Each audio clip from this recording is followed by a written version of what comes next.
There we go.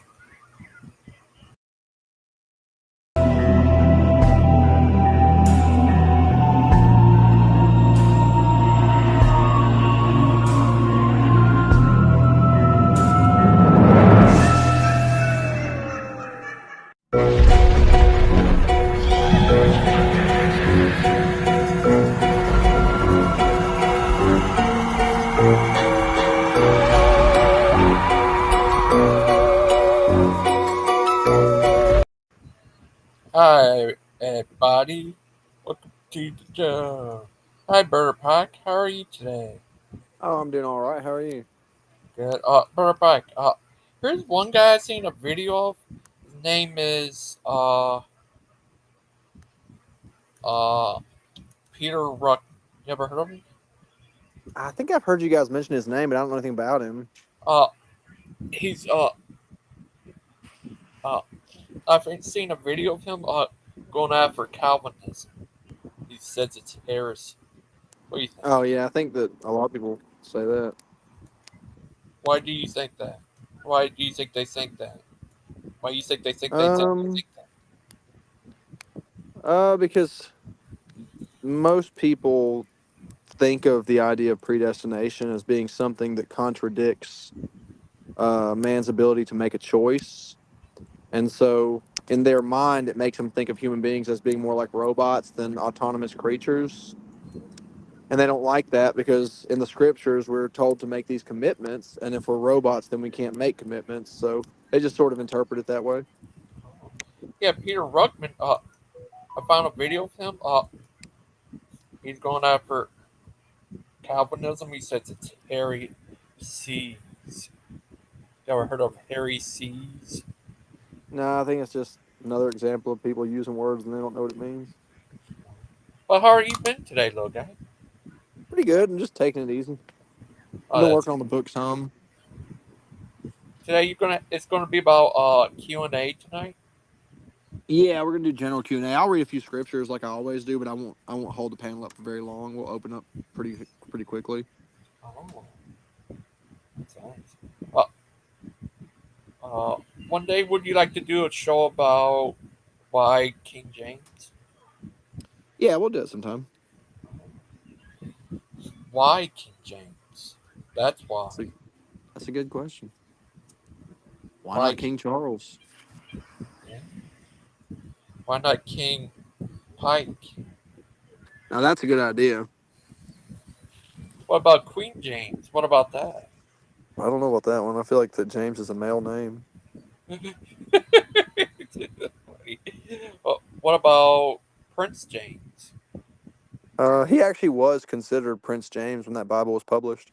Actually, if you look at the letter in the front of King James Bibles, it's a copy of the one that they presented to him when the translation was completed, and they referred to him as Prince James in that letter. Oh. What if they called him a guy named formerly known as Prince James? That would be interesting. Well, but Bird Bike, do you here's a true here's Calvinists that believe that anything that ever happens is God's will. Um, Not exactly. I'm not really a Calvinist, but if you're asking me about predestination generally, then there is an overarching will of God that cannot be deviated from. But inside of that, there's a thing called the permissible will, which is things that God allows. And that's where, like, man finds his sovereignty and things like that. So you do make choices in life and you do reap the consequences of those choices. And a lot of those choices are not the choices that God wanted you to make. But the overall trajectory of history cannot be deviated from. Oh. What about Alvinism? What about I that? don't I don't know about Alvinism. That sounds like a chipmunk thing. Yeah. What about what aboutism? What about that?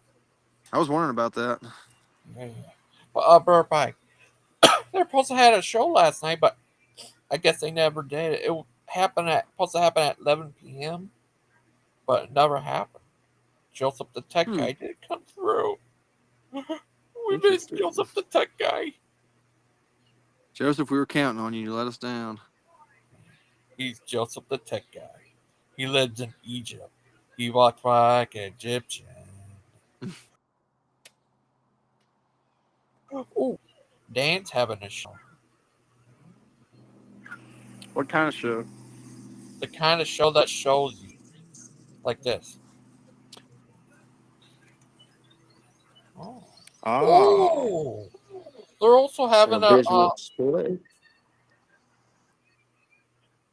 what? They're doing the what now? Oh, today they're also having a show. Lion's Den. F is for friendship. I feel like that's not the way most of them use the letter F. For funny. And then they'll Yeah, it's also something else. have a Dan show. Oh, a Lion's Den. The Lions Den Den. of the Lions. The thing that Daniel was thrown into to be killed. Yeah. Yeah, what do you think of that? I think I Oh, probably wouldn't have named my show after the thing that Daniel was thrown into to be killed. yeah. Oh, they're having that. That's going to be at 12 p.m. 30? Wait a minute. What day is today? Sunday. Oh, it's 2:30. They're having it. Oh, Oh, are you going to be there? I'm sure I won't, Why? because they never let me in. Oh, yeah. Oh, they're having a show at 2:30 about the Lions Den Reloaded.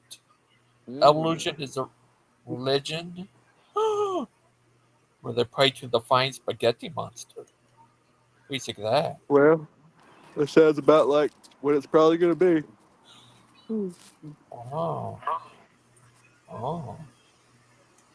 Yeah, then later on, Dan's having a show.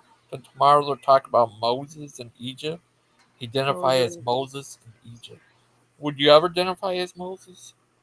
Nah, probably not. Oh, okay.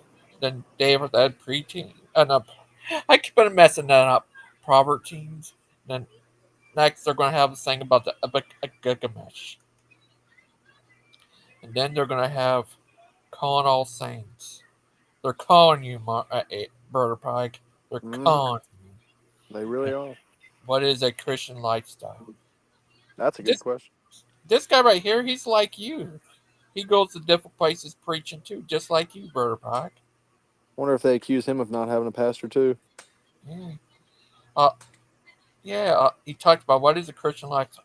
One thing is they don't wear shorts, Mm. and they all got it from Brother Pike. He Yeah, they started did. that fad. That was me, Logan. Yep.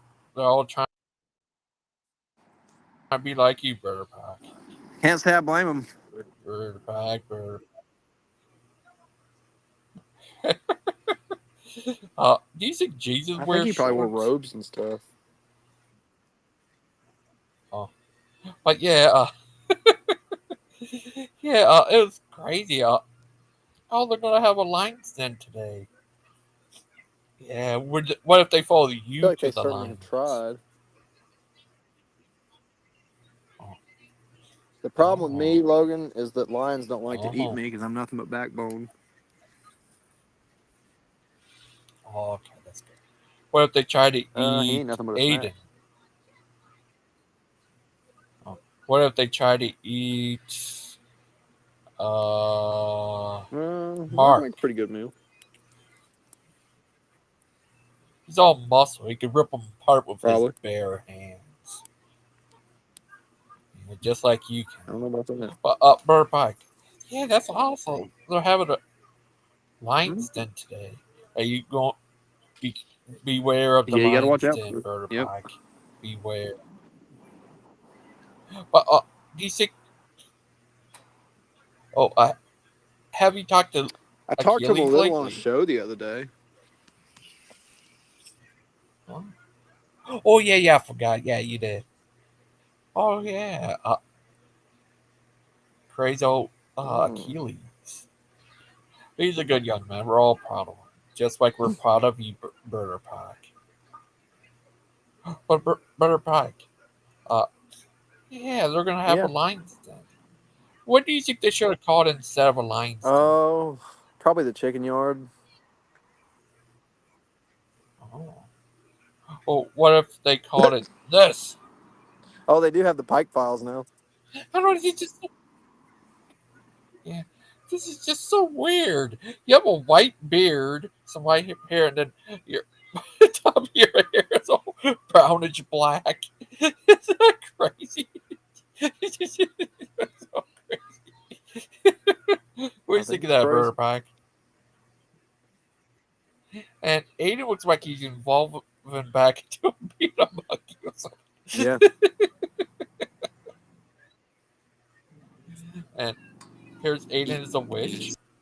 We all know he is. And here's the face you make when they make you angry. Angry Katie. Here's Aiden again. There's Aiden as a witch. And just how just every time you look at this picture, make it feel like he's trying to steal your Oh yeah, you soul. gotta have a soul. Look at his eyes. They consume you. They Mm. become you. They become beyond you. See? But know what they say? Don't be a sad Lupin. Be a happy Logan, these are the same Lupin. old tropes you go through every See? single show. Oh, sorry. Yep, Like these just guys? like those guys. He's a funny guy. But Gangster Aiden. He's just a gangster. Like Gangster Steven. He's a gangster too. Yep. But Bird Pie, what do you think is the problem in the guess who's here? In the Oh, comments. Marcus Stonington. Hi, Mark. Yeah, here's this guy, Peter Ruckman, who calls Calvinism Yep. Harry Tick. He Is that called true? Mark a hairy tick. What do you think of open theists? I Are they don't know. I've very never met open one. about it? Yeah, only one is I show you a video of this one guy who's an open theist. I don't think he's too open, but his name Jesse Oh yeah, Morrell. I don't know. I mean, when they say open, I guess I'd have to hear them explain what they mean. I think he means that it's like it's opposite from Oh, like Calvinism. where everything just kind of happens by chance. It's a very strange outlook on the Yeah. world. Yeah, him and this other guy Bart Ermac, not No, Bob Ermac. Uh, he believes that God doesn't predict the oh, future, I don't know and why he that believes that. and he believes that well, like real things happen Does without. he believe in the Bible? Yeah, he does. He said he does. He said his what he believed might have been closer to Marx. He believed that Luigi the Armageddon was supposed to happen back then, but it didn't because they didn't repent, I guess. So God changed his mind for them. Yeah, it was kind of weird. It's a little bit closer to Mark, but Mark doesn't believe in Armageddon type stuff. But just the end of uh the end of the thingamajiggy. Not Ermac, or Erman. That's a different guy. No, Bob guy.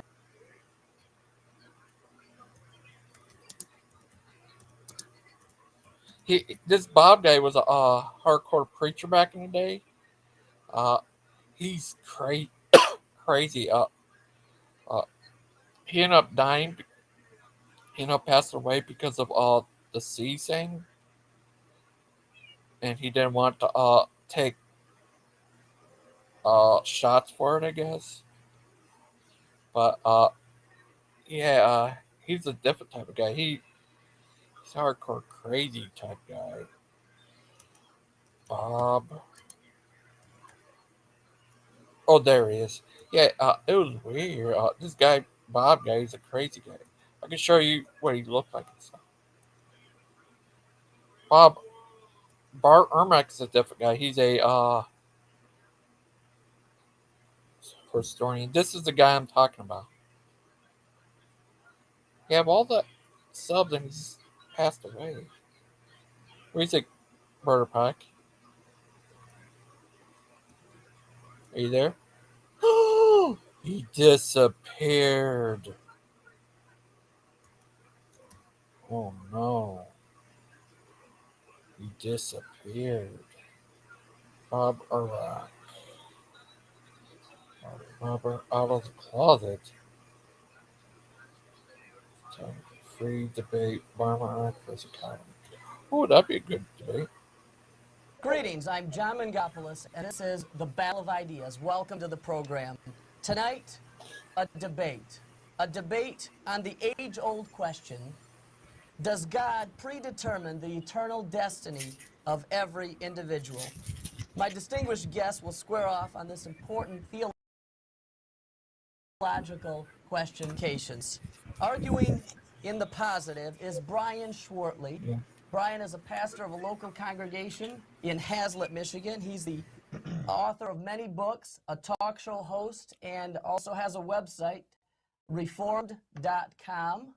Arguing in the negative is my guest, Bob Enyart, also a pastor from Denver, Colorado, an author, and the host of a national radio program, Bob Enyart Live. Gentlemen, as was predetermined by the toss of a coin, as was your choice prior to this debate, the order of this debate will be Mr. Enyart goes first. And Mr. Enyart, please commence. Does God change? It's all about God, everything. This debate, some believe that God cannot change, but can he? If we find that God can change, then Calvinism collapses because it's based on the belief that God cannot. In Malachi 3:6, God says, I do not change.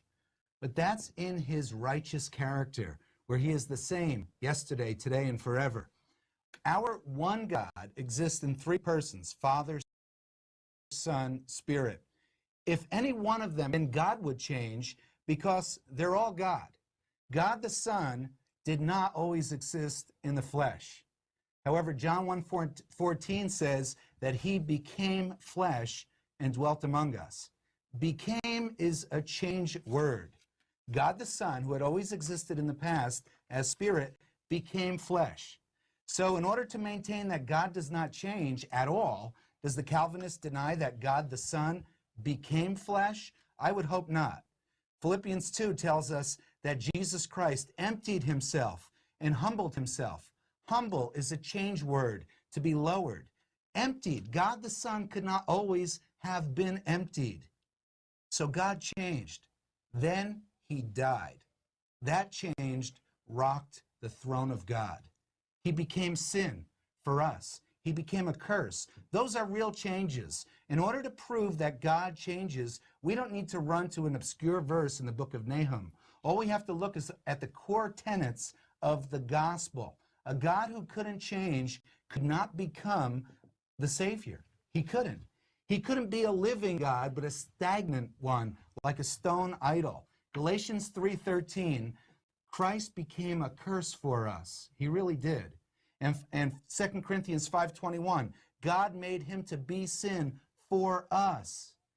To deny that God can change is to advocate an impotent God, incapable of becoming flesh. Brian, do you admit that God the Son changed and became flesh? Otherwise, you'd have to deny the incarnation. Don't say he is alive and then deny him life. Did the Son of God empty himself or did he not? Did he humble himself? Did he lower himself or did he not? That's the question I have for my Calvinist opponent. Did the Son of God become flesh or did he not? That's what I'd like to know. And if the Son of God became flesh, isn't that a change? Isn't it so simple to see that we have a living God who is able to change? In fact, to become our Savior, he had to change. He became flesh. Bob, time is up. Mr. Schwartley. Okay, first of all, before I start, I would just like to say that God is immutable. God cannot change. God does not change. The Bible's crystal clear about that. However, that does not mean that God is inactive. God acts in creation. Jesus Christ assumed a human nature, fully God, immutable. Jesus did not change in any of his essential attributes. He was still God. And he assumed a human nature, and yes, he did die on the cross for the sins of the elect, and he lived a perfect sinless life in their behalf. I'm going to assert to you that Calvinism is simply a nickname for the gospel, or Augustinianism. It's the same thing. The 5 points of Calvinism are biblical and scriptural, and we'll prove them from the scriptures. And the place to start, of course, is total depravity and total inability. Does man have a free will in the sense that man has spiritual ability to choose Christ? See, the Calvinist believes that salvation is monergistic. God comes to somebody who's dead in trespasses and sins, does not have spiritual ability, cannot make the first move toward God. In fact, we're told in Romans that none seek after God, no one, and God regenerates that person, enabling him to savingly lay hold of Jesus Christ. That's a monergistic view of salvation. Arminianism, or semi-Pelagianism, believes that Christ has done everything he's going to do, trying to save everybody in the whole human race without exception, including Adolf Hitler, Joe Stalin, and Charles Manson, and that it's up to man, according to their free will, to make that possible, that hypothetical salvation, actual. And that is a synergistic view of salvation. That's like Romanism. Arminianism is the first cousin to Romanism. But let's see that man is spiritually unable. First of all, man is totally depraved. Man has original sin. He has the guilt imputed to him of Adam's sin, and he has the inner pollution. Therefore, even though man can do civic good, okay, he can do outwardly good deeds, Christ acknowledged that, he cannot do any spiritual good. He cannot make a move toward God. We're told that the imagination of a man's heart is evil from his youth, Genesis 8:21. Psalm 51:5, behold, I was brought forth in iniquity, and sin my mother conceived me. John 3:6, that which is born of the flesh is flesh. And then we're told, for out of the heart proceed evil thoughts, murders, adulteries, fornications, thefts, false witness, blasphemies. Matthew 15:19. The heart, the biblical view of the heart, is the whole human nature. It includes the will. It includes the intellect. Okay? The heart is corrupt and moves against God in an anti-God position. We're told in Romans 1 that men are not actively seeking out God, but they are creating idols to flee from the true knowledge of God given in creation. Man does not have spiritual ability. Man is dead in trespasses and sins. Ephesians 2:1-5, the unregenerate are spiritually dead. And you who made alive, who were dead in trespasses and sins, who once walked according to the course of the world, and then I'll skip down. But God, who is rich in mercy because of his great love with which he loved us, even when we were dead in trespasses and sins, made us alive together with Christ. If you are united with Jesus Christ in his death and resurrection, you will be made alive. You will become a Christian. That is for the elect. Now, can somebody who is spiritually dead choose Christ? Your time is up. Mr. Enyart. The first thing Brian said was that God is immutable. That doesn't come from the Bible. That's a term of Greek philosophy. And then he contradicted himself when he said God assumed human nature. Christ became flesh, humbled himself, emptied himself. Those are real changes. Then he said Christ died for the elect. What does it mean to be chosen, to be elect? Being chosen is a call to a task. God chose the city Jerusalem, the King Solomon, the temple, the Levites, Israel. God's chosen people would not necessarily be saved. Being chosen meant that God elected you to do a job. In Isaiah 45:4, Israel, my elect, I have called you, though you have not known me. If you don't know God, you're not saved, even if you're called and elect. God called the city Jerusalem the city which I have chosen. But they killed the prophets, and Jesus said he wanted them, but they were not willing. In 1 Chronicles, the Lord chose Solomon to sit on the throne. But later God said, 2 Kings, God chose the temple. In this house and in Jerusalem, which I have chosen, I will put my name forever. But later he said, I will cast off the city Jerusalem, which I have chosen, and the house which I said, my name shall be there. Most of the chosen were cut off. In Deuteronomy 18, the Lord your God has chosen, listen, the priests, the Levites, all the tribe of Levi to minister in the name of the Lord, him and his sons forever. Well, how did those chosen priests do? Most of them were never saved. God killed 2 of Aaron's sons right off the bat. They were among the sons of Levi. Later, he killed Eli's 2 sons. God chose all their sons to minister forever, but they didn't. In King Josiah's time, the entire priesthood lost the Bible. It had been gone for so long, they forgot to celebrate the Passover. They forgot about it. God chose Israel, but Romans 11 tells us that's the way. God calls Israel his chosen ones, yet Stephen tells us most of them were enemies of God. Most of the chosen people went to hell. Moses wrote to Israel that choose you. Moses wrote, God chose you, therefore be stiff-necked no longer, but the chosen stayed stiff-necked. That's what they did. Romans 11:28. God says through it, Paul, that Israel, because of election, is beloved. But concerning the gospel, they're enemies. How could you be part of the election and be loved, but be an enemy of the gospel because they were fighting against Jesus Christ and the apostles? Because they were elect, they were chosen, God called them for a task, but they rejected God. That's right. And though they were elect, they were going to hell. Okay, I just want to make a few comments before I get back to my study of total depravity. First, the idea that God is immutable is not changed. Even Arminians and semi-Pelagians, and is taught by Eastern Orthodox Roman Catholic. It's just historic Christianity. My opponent's view is clearly heretical and not accepted even by Arminius or by Charles Wesley or John Wesley, so I'll skip that. He's confusing national election with individual election, which we'll cover in a moment. Let me stick to my topic here. The unregenerate, those who are not Christians, do not have spiritual ability. And once you establish that they are dead in trespasses and sins, totally unable to choose Christ of their own volition, then you automatically prove that sovereign grace, God saves those by his sovereign grace. It says here that the unregenerate do not seek God. The Lord looks down from heaven upon the children of men to see if there is any who understands, who seeks God. They have all turned aside. They have altogether become corrupt. There is no one who does good, no, not one. Psalm 14, 2-3. Is choosing Christ good? Yes, it is. Does anyone choose Christ of their own power? No, they do not. They cannot. They are spiritually unable. Romans 3:11. None who seeks after God. You see, they need a special resurrection of the Holy Spirit. I, God, was found by those who did not seek me. I was made manifest to those who did not ask. Yeah, what do you think of that? Mark, join us. Look like that. Oh, good. Join us, Big Bad Mama. Yeah, and this other guy, Bart Ehrman, I'm keeping mixing his name up. Bob Urach.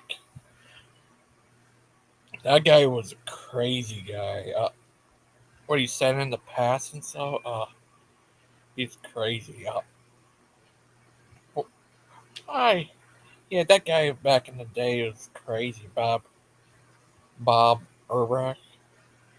He was a bit kind of like Pastor Anderson, but not anti-Jewish or anything. But he's a bit of a crazy guy. What's something else? Let's see. Say that for later. The Amish guy. Well, that's something else. Oh, James White versus him. Oh. I wonder what Bob Burmack could say about predators.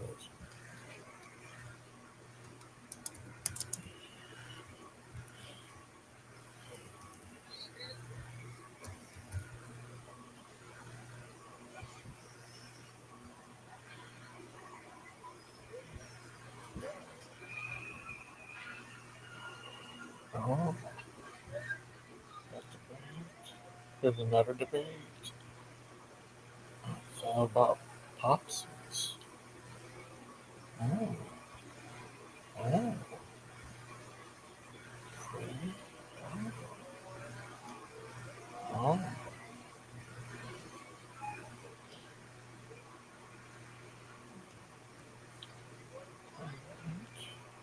he's got back at the stone.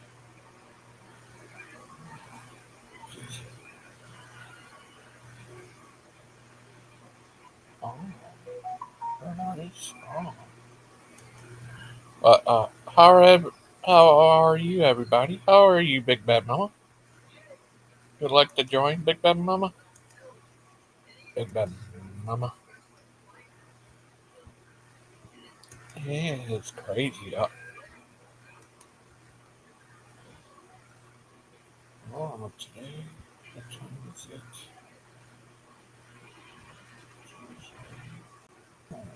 Don't be too long on here.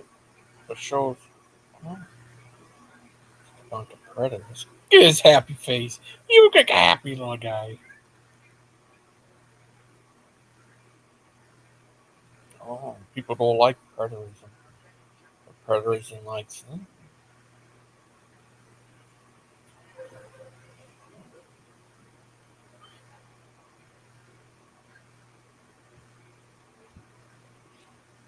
Wow.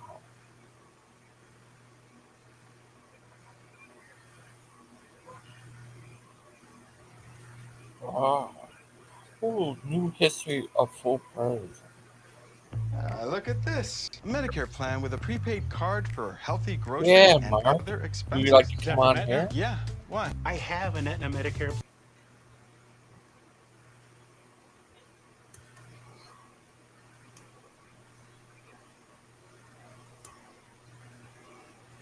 Now let's keep going. If you recall a little bit earlier, I brought up the man Samuel Lee from Cambridge, England, living in the 19th century, a man who, according to his daughter, convinced that the views which he entertained, known as the preterist, were those held by the early church.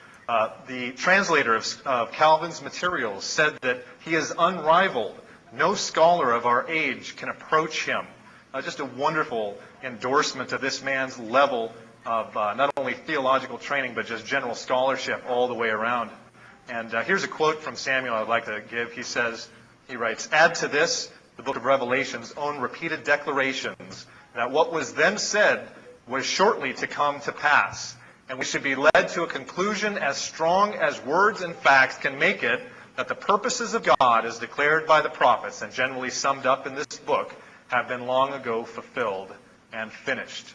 Just a wonderful statement, with a preterist view of prophecy, looking back to the fulfillment of prophecy without looking forward to it, which would be generally considered a futurist point of view. And so Samuel Lee is a very relevant man theologically, but I just like the guy for who he is. He just seems like a really great fella. Here's a quote from him elsewhere. "We cannot humble ourselves too much. We cannot love Christ too much. We cannot depend too much upon him, nor cast our cares too implicitly and fully upon him. Nor indeed can we rejoice too much in his power, readiness, and willingness to save to the uttermost." Just a wonderful statement affirming his focus on the Lord Jesus Christ, and just kind of affirming the nature of this man besides his scholarship. I'd like to give a quote that is from his death. This is from May 16th, 1832. "I find him," Dr. Lee, "a very pleasant, chatting man, and in high spirits like a boy. He seemed perfectly happy." And that was from a dinner that Darwin and Lee had together. So just an interesting connection there. Anyway, the great work that Lee was able to discover and translate and publish was the Divine Manifestation of Christ by Eusebius, or the Theophany, or Theophanea, depending on the language we're looking at. And this fellow was the Bishop of Caesarea. He lived from 265 to 340. He was living in one of the most critical moments in the history of Christianity, when the Roman Empire converted to Christ en masse as a matter of law. And in this work, which was dated by hand, 411, this manuscript, but which dates to about 310, it was remarkable in that, like I mentioned, sense of a futurity for the fulfillment of Christ's second coming, or a kingdom that will break in. He actually saw these things as accomplished contemporarily with the events that he saw in his day, and even comes across in this work as really a completely theology. But I don't want to seem as though I'm mischaracterizing this man or his theology, because he was certainly no full preterist. He was a very strong preteristic theologian, in that there was a great degree of fulfillment in his thoughts and in his writings. But even though there wasn't any look towards future fulfillment in this particular book, there are others where he does make reference to, especially as the Catholic type of power started to be consolidated by him and Constantine together, that there was, in fact, something to be seen in the future. And so even though there's no mention of future fulfillment, not really precise, I guess, to call it a modern or a full preterist book. If we went by that standard, then I suppose we could say the same thing about the Emancipation Proclamation or anything like that. And so we just want to make it clear that Eusebius was not a full preterist. But what's interesting is Samuel Lee's relationship with Lee, especially with the publishing of this work to the general scholarly world. And keep in mind that this is a work that had been lost to the Western world for maybe 1,000 years, or even more potentially. There was only one ancient reference to it by Jerome, which wasn't very long in the lives of illustrious men. And so the anticipation for the reception of this work was immense in the scholarly world, especially in England and in Europe at large. And so Lee, taking the opportunity to publish this book, which he did in 2 languages, also took it upon himself to provide a preliminary, kind of an introduction or an extended introduction to the work, where he laid out what he believed was the importance of it. Most importantly, in that this work settled what was a long-standing controversy regarding Eusebius's view of the divinity of Christ in the issue of what is known as Arianism. That there had been some number of charges through the years that Eusebius was actually an Arian, and if you want to study up on that, you can check out on the internet. But this work settles once and for all that indeed he was not. So for the sake of his, call it orthodoxy or his reputation, the publishing of this work was quite important. And that was part of the preliminary dissertation that Lee provided with this book.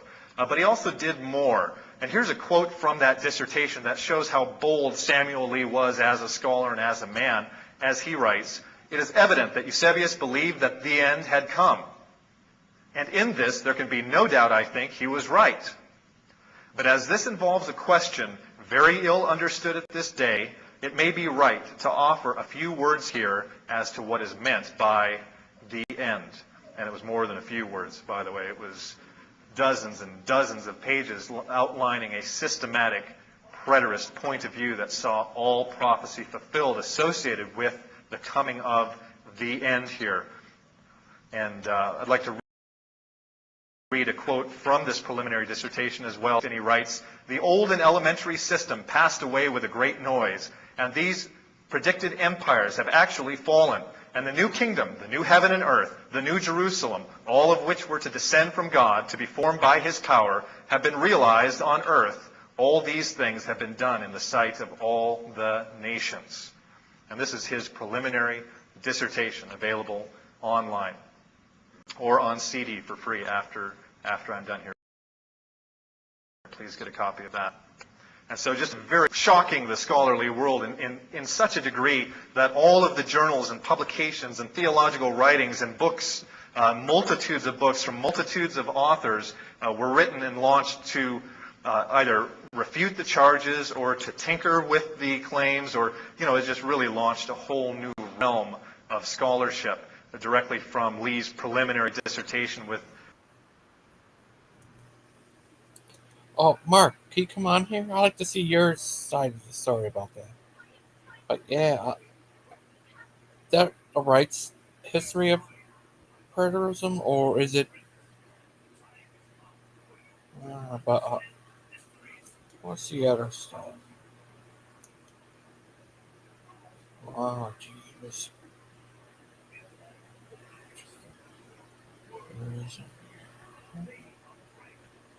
Oh, problem preterism. What the problem do they have?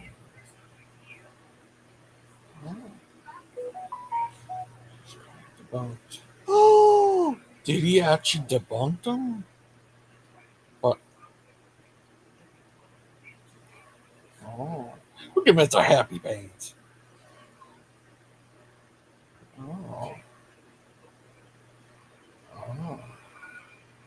Oh, crazy.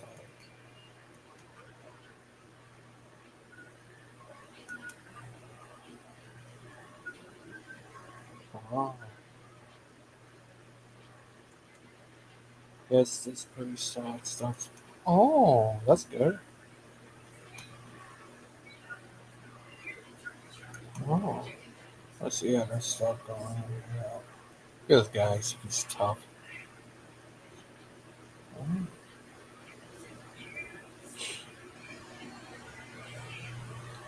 Oh, Mr. Smug. He will go smug. So he decided. Oh,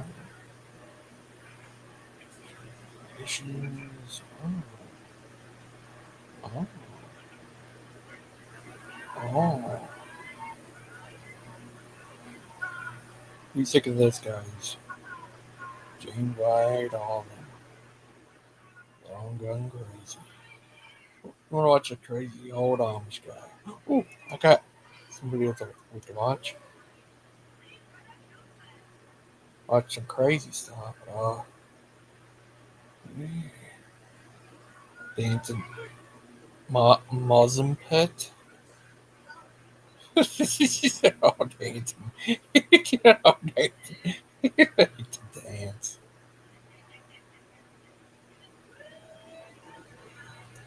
Oh, dancing toy Mark.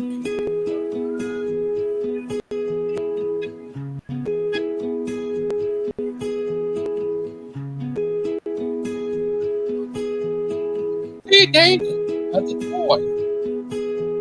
Look like one of those guys in Small Soldiers.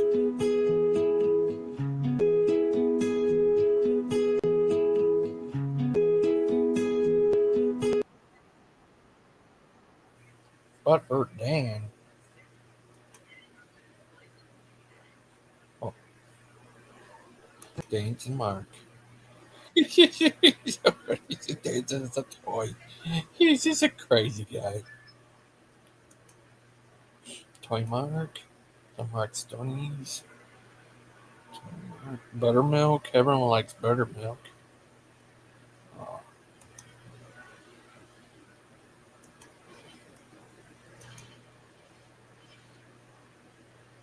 The Amish man. The Amish man. Living in the Amish man world. Dancing Mark. Dancing. What's wrong with dancing?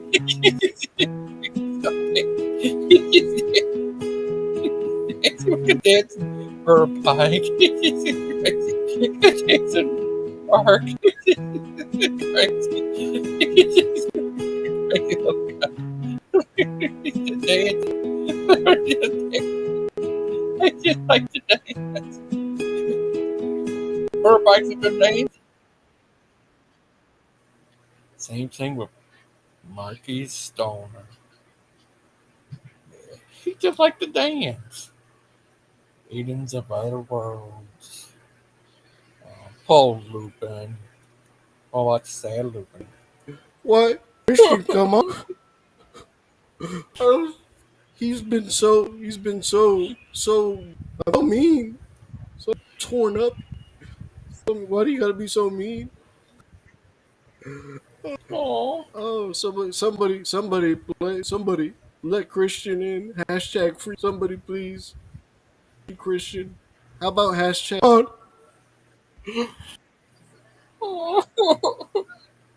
Paul Lupin. He's just a sad little guy. You should be a happy Lupin. Every time I make it to my room, your show has just ended, but today when it kept going, that's why I managed to. And yeah, I wanna. You said you wanna talk about end times. I saw today that you had the discussion with Tim. Yeah, me and Tim are, we're Christians. Christians, it's our job to disagree on things, right? Yeah. Yeah, we disagree on some stuff. So are you saying you're going to talk end times with me? I would love to, but Awesome. we're gonna have to arrange it because if I don't know it, I'm working on the bike, and then I come in and they're like 5 people. Today I love the discussion on evolution. I watched a lot from your show, and I didn't want to jump in because I loved what you guys were doing, and it was an overload, the whole thing. You wouldn't want me to. Of course we would. No, I love how people that deny reality are telling you that you are denying reality. That's like so projecting. Yeah. But yeah, I'm used to it at this point, pretty much. got tired with the discussion on evolution. We've done like 20 consecutive shows on PGs, and then at some point I was like, I can't take it anymore. I don't care anymore for people who believe that. Like today, you were hearing that no, we don't come from an amoeba. That is like a straw man. And I brought up a picture, and I wanted to share it in the chat, which shows the tree going back to the amoeba. I'm like, you know. Yeah. Yeah, it's just that's me. I just I don't want to talk about it either. I wanted to talk end times. I can't remember how we ended up at that point, but to start talking about evolution, I can't debate these guys, and I just want to go at them, you know, like be rude and mean, like we're gonna fist fight or something. I just don't want to do that, you know. Yeah, but they are talking about strawmanning while they are also portraying you as being the fan who doesn't research. So let's enlighten her, you know. Yeah. And that is so annoying and hypocritical if you're calling strawman, you know, because you had a very valid argument, and they were like, yeah, you know, being condescending, both BBM and Earl. Yeah, I believe Earl is still alive. Here's my conspiracy. that was a good one. I like that. Yeah. But oh, yeah, you know, you're right, Achilles. It's like, you know, I've said many times, like on these panels, that I do not consider myself qualified to debate evolution, because that's not where I spend my time. I spend my time in the Word of God, and you know, looking into theology. I care more about what God said than some fairy tale about some undetermined time in the past where they think life came from. It's not worth my time. Yeah, and you keep hearing the same, like, oh, it's a fact. It's a fact. We have the fossil record. No, it's an interpretation. I mean, I've been hearing you guys doing that today. That's an interpretation of the fact. You know? Yeah. The fact of the matter is there's still stretchy soft tissue in dinosaur bones, and that speaks volumes. Oh, it survived for millions of years. Sure it did. Yeah. Well, we better shut it down so they can be fuming with the stream going off. Good. Be triggered. And, there's going to be a good end times discussion tonight between Tim and Ken Hovind. Me and Steven are supposedly going to be moderating, although no moderation is going to be necessary between those two.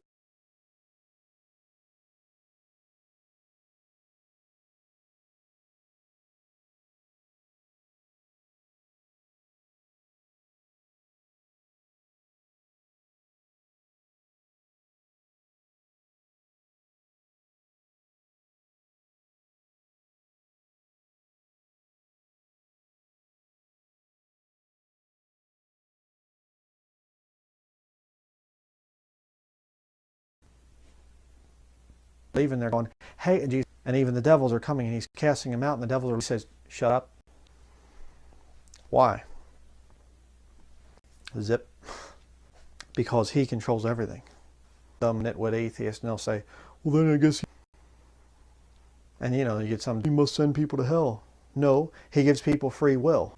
And if you choose to go to hell, that's up to you. Atheists. You know, I had one the other day, and he's like, try you. He's a question. Yeah, to draw me into the thing.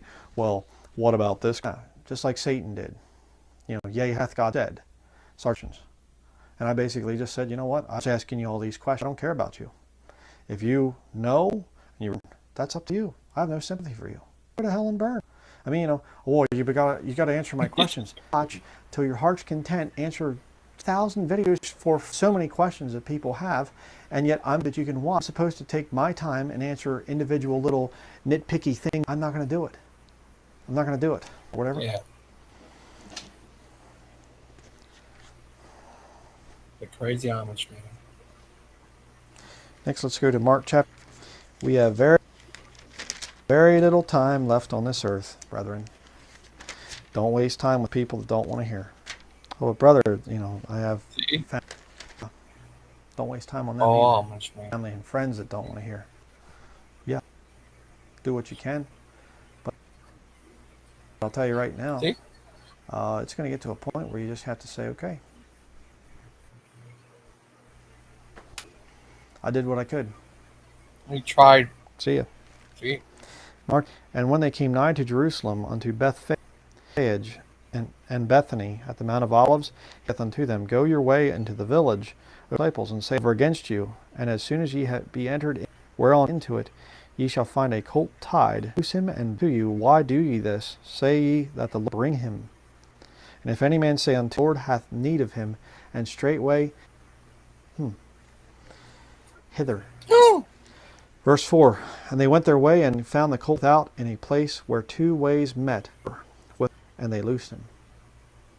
Spiritual tie-ins there, but there's some neat as well. Okay, they went their way, and they found the colt tied by the door. Of an ass's colt, likens it to a sinner. The door, so a young sinner that can't be tamed, a wild sinner. And they're there. They're right at the foot of the door, in a place where two ways met. Fork in the road. Two ways met. Comes like this. You know what happens? The young sinner comes to the door, and guess what? As his colt comes, there's two ways. Reject. What's it going to be? See? Go into the door. See? Happens. And they loose him. The bondage of sin is cut. Like that. Oh. Bondage of your having problems with sin, it'll still be there. But the bond of sin, and you can your own power before you get saved, your own of your as well. And there's a penalty attached to that sin. Sins you do, it's just like having sin. Time you're sinning, after a while, and you're just like, oh, can't some? And that burden gets to be so heavy. And you come to the Lord for salvation, and He goes, help me with this. Goes, snip. And that backpack falls right off. See? And again, it's a beautiful picture.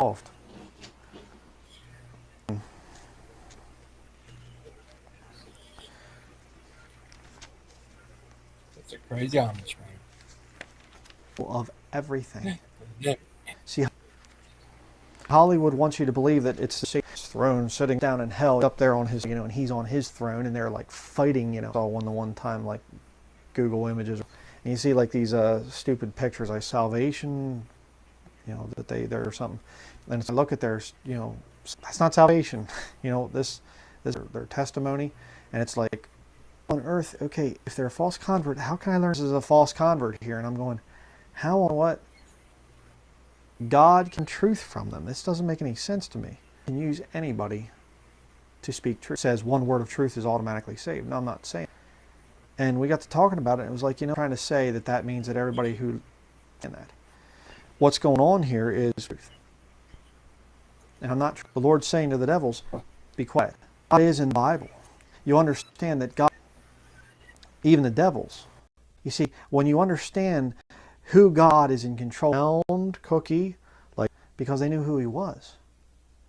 Elevates it slow like the rising of the sun, and He takes it and He in the basket by the door of the tabernacle of the sun. Just like that. Bread that is things wherewith the atonement was made, to strangers shall not eat thereof, because of the congregation. And they shall eat those they are holy, consecrated to sanctify the bread. So they're eating flesh. To John chapter 19, like that. Keep your hand there in Exodus. Good. Get Lot out of, and caught up through the door. Those angels reach out through the door, harm's way, which we'll see later.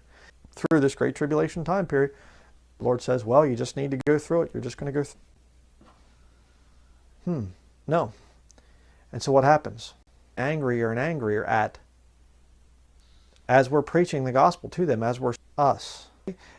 Now what happens? Saying what the Lord wants us to say, they're getting nation. We are standing between the lost world. Okay? Ministers of reconciliation. We are hindering and our Savior Jesus Christ. The Christians today are standing between the lost, are the ambassadors of Christ. Interesting. Lost world and the door. 7. He who now letteth will let until he Sodom and Gomorrah. The city of 2 men, then shall that wicked be revealed. Verse 8. Right? What did Lot do when they be taken out of the way? And they were there to judge, laying around his house. What did he do? The Sodomites came and they're out there circling. Lot, there's a tie into Lot in the end times. Okay? Lot judged Sodom and Gomorrah until Lot was, okay? God could not, this is an interesting thing, was removed.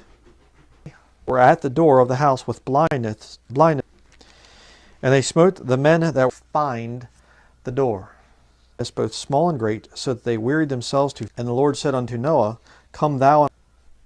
You ready? In the ark.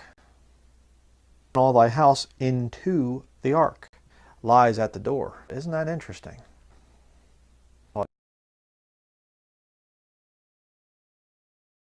Yeah, he's a crazy guy. Here, I'll watch some more.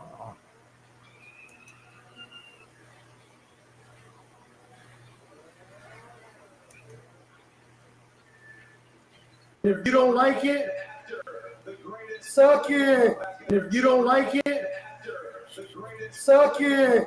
If you don't like it, suck it. If you don't like it. Lupin, he's a crazy nut. He's crazy in the head. How much more?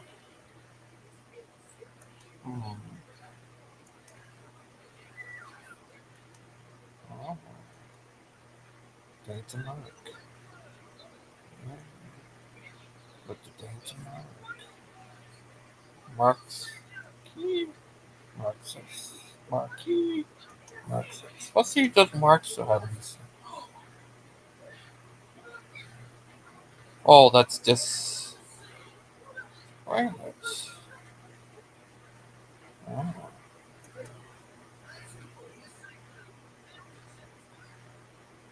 Oh. Let's see what.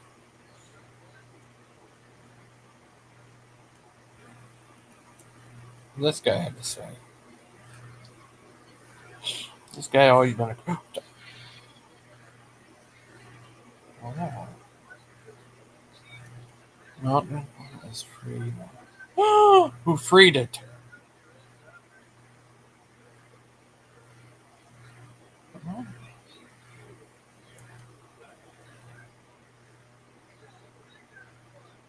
Oh, let's see what he talked about. AC's.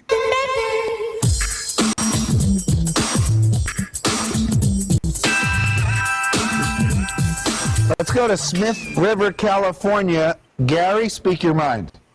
Hello, Bob. I was just kind of wondering about, not so much about Bob Dole or anything or the race, but... yeah, I see that right here. Go ahead. I'm kind of an atheist, and I want you to turn me around. All right. Hi, Burger Pack. We missed Hey, you. I'm back. How are Who you all was hanging today? out? Pretty good. No one. But in the comments, we watched this guy about the history of preterism. I watched a crazy Amish guy. Crazy Amish guy. Well, I found out they're going to have a show at 2:30. Who is the PGs? Yeah, is that crazy? Kind of early in the day, really. Yeah, but how are you I guess been? you're doing one right now, so can't really say anything. How you been? How's business today? I've been working on the book. Join us, Mark. Join Mark us. ain't here. That's not the real Mark. But yeah, they're going to have a show today about that. And the other guy was talking about atheists against murdering fish. What? Yeah. Ever heard of that? Mm-mm. I show you that guy, that Bob Orat guy. He's a crazy guy. What he said back in the who's here? Oh, the great, the one, the only Mark Stoney. We'll There he miss. is. Hello. Hi, What's up, bud? Mark. What's going on? I don't know. I've just been reading. Can't stop. What do you think of what that one? I'm What eating they these said? discount Pringles. Yeah. These ain't real Pringles, boy. I'm drinking some coffee. Is it discount coffee? No, it's the good stuff. Oh, Mark. What do you think of that thing about the history of preterism?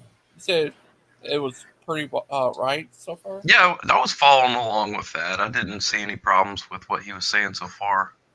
Oh, that's good. Oh, it was created by a Jesuit priest, so everyone who likes it is a Jesuit priest. I think that's how that works. Did that how that work, Mark? Well, I think all these positions were formed in the first century, shortly after. Well, there was chaos after the destruction of the temple. Nobody knew what to do, know what to think. Like 90% of Jerusalem's population was wiped out, and all of the religious elite were dead or captured. Nobody knew what to do, so they were lost. It was kind of like a wilderness period for them, and they kind of just went their own ways with their different ideas. I mean, I think in the immediate aftermath of 70 AD, most people recognized it as, divine judgment on Jerusalem. That's what, Eusebius alluded to, as that guy was talking about. Even Titus himself had said that, the defeat of Jerusalem, the sacking of Jerusalem, was a divine judgment. Of course, he was later declared to be divine by the Senate, but whatever, that's neither here nor there. Yeah, the common belief in the early first century was that the destruction of the temple was God's divine judgment and fulfillment of Christ's prophecies. Well, what do you think of that guy, that Bob guy? I'll just say his first name, that Bob guy. Einhart? Yeah. Were you talking about in that debate? Yeah. I think Christian will probably follow along this line of thinking that I had when he was talking about how God changes. God is immutable. That's a confirmed doctrine in the Old Testament and New Testament. God didn't change in order to become Jesus. Jesus is the Son of God.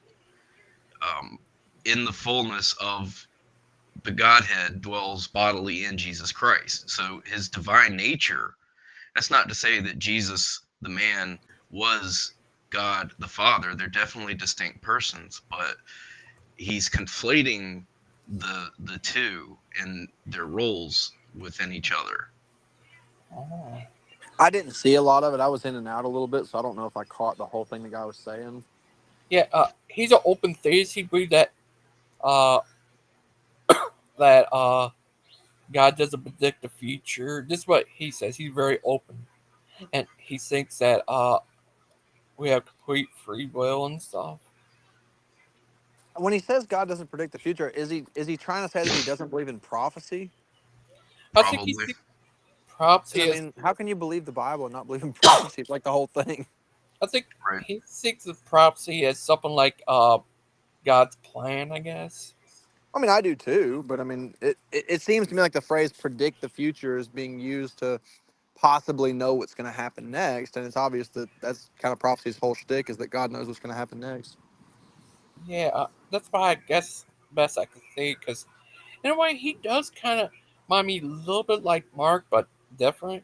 He says that it was supposed to happen back then, but the Jews didn't repent, so God. Oh, is he saying he's like an open theist in the sense that like things changed from the plan? Yes, I think so. Oh, that's a weird position. I've never heard that before. He is an open theist. Yeah, he's very so open. that's his position, is like there was a plan, but then it changed?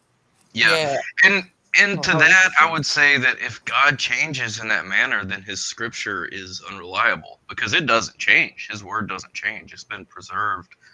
I mean, we have the Dead Sea Scrolls that confirm the Old Testament, and it's 95% the same as what we have now, with mostly just spelling errors and punctuation differences. Oh yeah, it was amazing how similar it Yeah, was. it's we have the word. It's been preserved. God said he would preserve his word. Even after the end of the world, he would preserve his word. And to say that God changes throughout history, well, we have a record of how God acted throughout history, but that's not changing.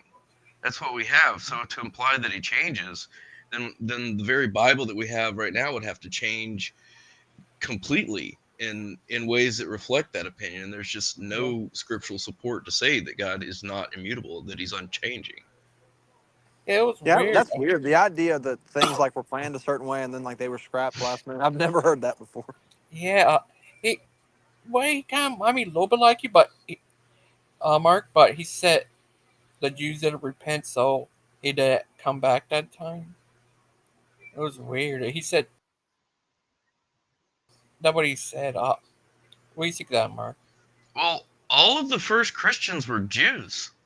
They did repent. I pointed that out to somebody yesterday. Everybody at Pentecost was a Jew. Right. Yeah, it's weird of him. There's some like idea that Christianity and Judaism aren't like related, but I mean they are. I know that I've always gotten kind of wigged out like that because people be like, well, sure you hate those Jews. I'll be like, well, every early Christian was a Jew, like literally all of them. Every one of the apostles was a Jew. Like Paul said in Romans, first to the Jew and then to the Greek. And we see Pentecost to the Jew, and then many years later we see the house of Cornelius. So it's like exactly like what he said. And I do understand the idea that the Jews as a people, as a nation overall, rejected the day of their visitation.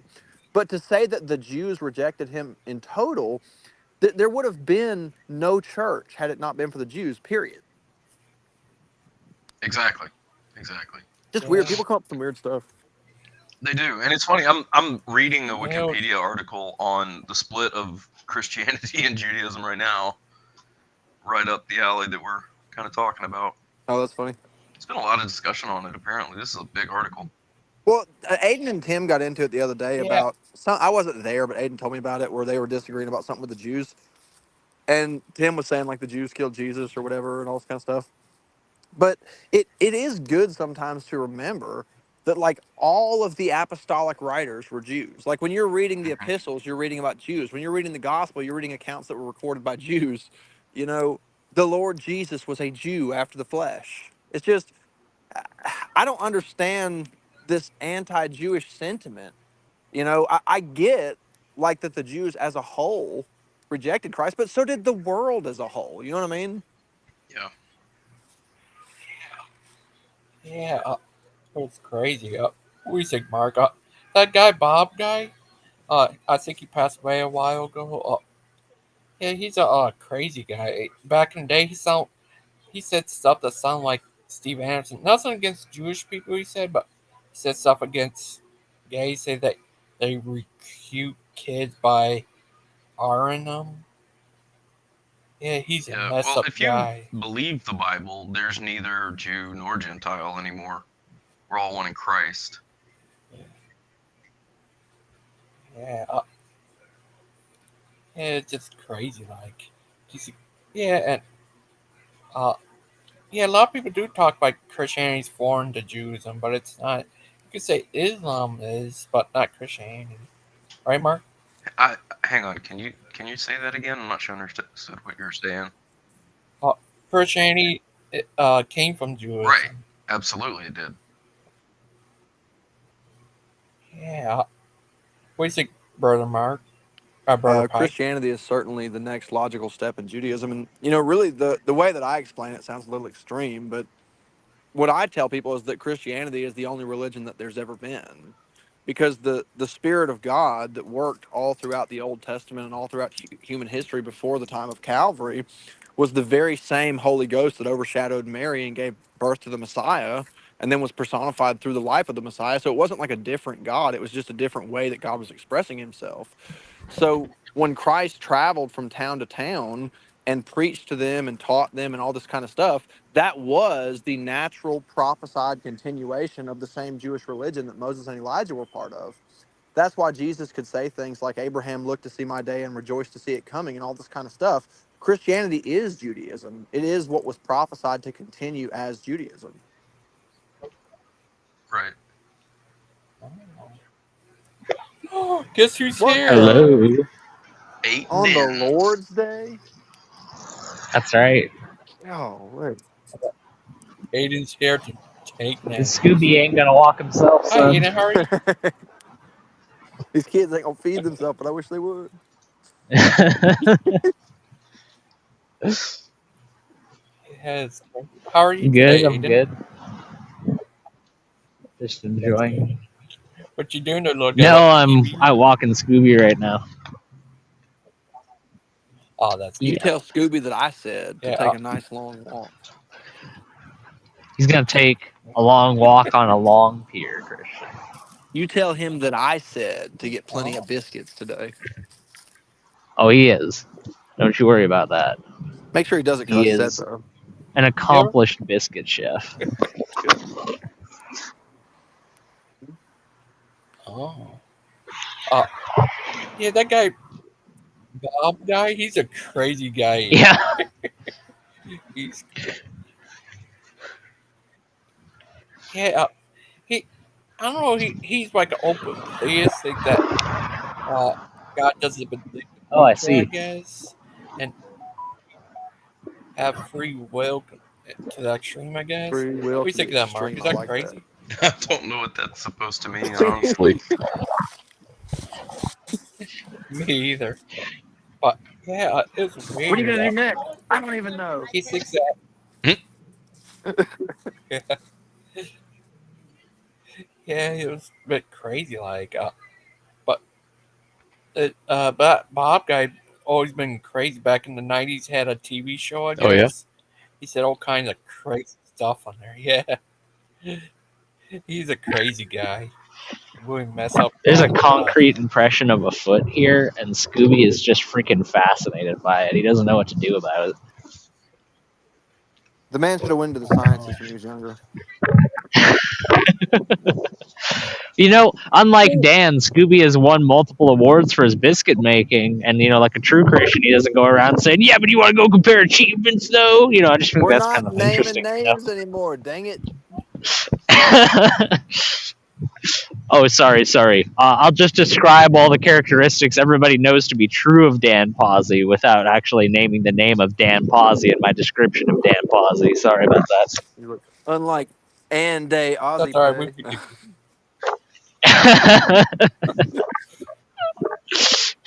Christian agrees with me, by the way, just so everybody knows. What do you think, Mark? What do I think about what? You know. Oh, yeah. I know. I know too much. It's true. No, you don't know enough, Christian. And As much as far obvious. too little at the same time. Ooh, look at that humility, though. That's the problem. When you think you know something, there's something else that you don't know, and then you want to know that thing, and you're like, I already know 2 things now, but that means there's 2 more things that I don't know somewhere out there, and then you just keep knowing things and realizing how much more there is to know, and how little you actually do know. And how little life matters, and how small we are in the universe, and how nothing matters in the end. Wait, what were you saying? No, I wasn't going to go that far. I think the phrasing is, in the end, it doesn't even matter, Christian. Yeah, that's what I heard. I think that's one of those bands that you listen to instead of having a personality. Yeah, thanks for that addition was nice. And we tried so hard. And we got so far. We only got so far, really. Not like there was a reason. Oh, Aiden, it was weird the other day. When Achilles came on, that old lady called him a anti-Semite. Who called who an anti-Semite? The old lady called Achilles that. Why? Yeah. Because he's critical about what's currently going on. No, he was all like, "I hate the Jews."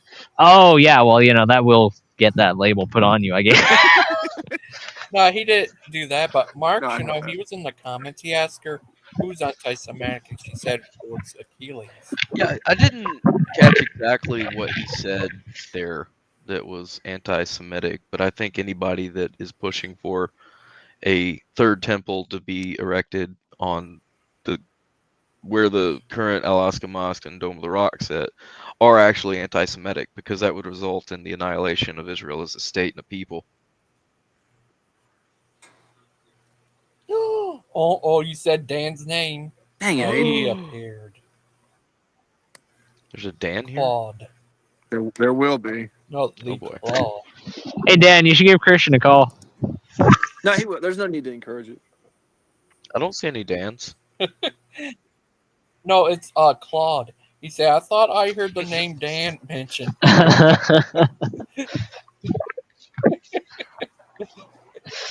He's a crazy guy. In the place where you live. Down. Yeah, I just find it interesting, like, Dan's commentary about like slave labor and like sex slavery and stuff like that, but then like the cobalt that's in his phone was like mined using slave labor, so I just find that it's kind of interesting. Yeah, but that's cobalt. That's different. Oh, would you like to see a debate between Dan versus Claude? I'll have you know the cobalt in my phone was 100% sourced by me locally. Yeah, no, that's good. That's good. Well, that's good. Well, would you like to see a debate like that? Dan takes on Claude? Yes, that would be very good. I'd also like to see that. And Brother Pike would be the I would like Dan and Claude to fight like Jake Paul and Mike Tyson. I think that would be really Oh, good. you mean like not fight? Yeah. Basically. I heard someone say that Jake Paul's next challenger is Joe Biden. He's gonna have a freaking chain. He came out with the length of chain, and Jimba, he did all the pulls. He cut off a length of chain. He said, "You go out there and you tell that guy, you may cut me, Jack, but I'm gonna wrap this chain around your head. Not a joke." I'm being dead serious right now. They had them straight razors. You know what you do with them? You bang them on the curb, put them in the rain barrel. They get all rusty. And that's when I think about economics. What if they had a boxing match between Mark versus Brother Pike? Oh, that'd be good. That'd be good. It wouldn't be good. No, I think it'd be very good. Mark's like military trained, and I'm old and fat. The only thing Christian's got training on is the local buffet. That's the only thing he's certified at. And that'd be like that other one that I described. I would have to get to start the fight 10 minutes early before Mark knew that we were fighting. No, I probably would fight like Mike Tyson fought Jake Paul and just kind of stand there and take hits until the fight's declared to be over, till somebody feels sorry enough for me to call it. It's so funny. Hey, you better not. Hey, come back here. You better not have a piece of food. I was always so froggy to get in people's face and stuff, and I was like, man, they would murder me now if I did that. Aiden, tonight, yes, they're going to have a line. Not actually tonight. Actually, 2:30. They're going to have a Lions Den. Oh, that's great. I think I'm going to be busy playing Tarkov with Mark. Okay, is it just me, or should you not name your Christian show after the thing Daniel was throwing? That's not just me, right? Coming to you live from pillars that Samson asked to be torn down around him in order to kill everyone in the temple. It's just a weird name for a show. That's all. Well, it sounds like an atheist show name. If you think about it, they are portraying themselves as the lions. I mean, it's plastered all over their channel. That's their channel logo. What happened to those lions? Their mouths were shut. Their mouths were shut. Right. Some mouths, Paul said, need to be stopped. Yep. Oh. Yeah, mostly because of Aiden. Yeah, mostly 99.99999. You know, I would venture to say entirely. Hold on, I'm not done. I'm not done. 9999999999999. So we're doing, I was gonna say we're doing the Oven interview now again. Yes, Huh? we're doing. That The was We're funny bringing Flota. as that. We're crap. bringing that back. No, that is in my contention one of the funniest things ever committed to media ever. Yes. That was crazy funny. I cannot believe you guys had not shared that with me until then. Oh, it's classic. Hey, He's like, drop it! oh, they ain't got no Drop technology. it! Just check out the website. Drop it! Drop it! This Oh, freaking I'm supposed to do guy. a show tonight, but I wish one of you guys would do it instead. Well, we did like an entire broadcast worth of the discussion just yesterday, so God, we should have recorded that and just put that on the channel. that was pretty good. I enjoyed it quite a bit. I mean, I feel like I won in the end. Can you win Yeah. a conversation? Naturally. I mean, Jake Paul got declared the winner of that fight, so can I be declared the winner of the conversation? Oh, that You know what, Christian? Jake Paul was holding back. Mike Tyson, they were both holding back. They really were. I think at first Jake Paul was really anxious and scared, but once he realized that wasn't the same Mike Tyson that used to stand in the ring, he got a lot more confident, and he landed twice as many, threw twice as many punches as Mike Tyson landed. So it was. I feel like Mike Tyson should have took a bite out of that ear, if we're being honest. He kept biting his glove. He kept biting his glove, and they asked him about it at the end of the fight, and he's like, "I've got an oral fixation." It's like, that's so weird. That's not a normal thing. I've never seen a boxing match where somebody just constantly bites their glove. I don't even remember seeing Mike Tyson doing that kind of stuff. Like, yeah, he bit you never Evander just bite stuff when Holyfield's you're out in ear. public? No, he That's just me. he bit a chunk off of Evander Holyfield's ear. Like that, yeah, that happened. But this fight, he kept biting and biting and the whole time. From the first round to the last, he was biting his glove. It was so weird to watch. It was almost uncomfortable. It was like he was, I don't know. I told my daughter, we watched it together. I told her from the very moment they touched gloves that that's not the same Mike Tyson. No, he's freaking 60. Like, the fact Like that he's alive after that fight is amazing. The eye of the Yeah, tiger you should is fight him no next, longer Christian. there. Look, I'll take him on when he gets about 70. I'll take him on. When he's wheelchair bound and like on a respirator, you'll take him Yeah, off. maybe 75. Yeah, maybe 75. You got to think about it, though. You got a young guy like Jake Paul who's 27, who's in the prime of his life, and Mike Tyson goes toe-to-toe in all those rounds. That's pretty doggone impressive for a 58-year-old. But he wasn't throwing punches. That's true. I mean, I didn't watch it. I just heard something He like was the holding reviews. back. He was if he wouldn't have had his glove in his mouth, he might have thrown some punches. Like, I think honestly, okay, I think it was rigged. Mike Tyson was not allowed to beat up Jake Paul. You think And Mike he was would have mad ate him about alive? it, and he bit his glove in like symbolically holding it back and literally holding it back the whole time. I'm telling you, his glove was in his mouth most of the fight. It was so weird. I think that was his way of showing that something wasn't right. So you're one of those conspiracy guys. I'm not though.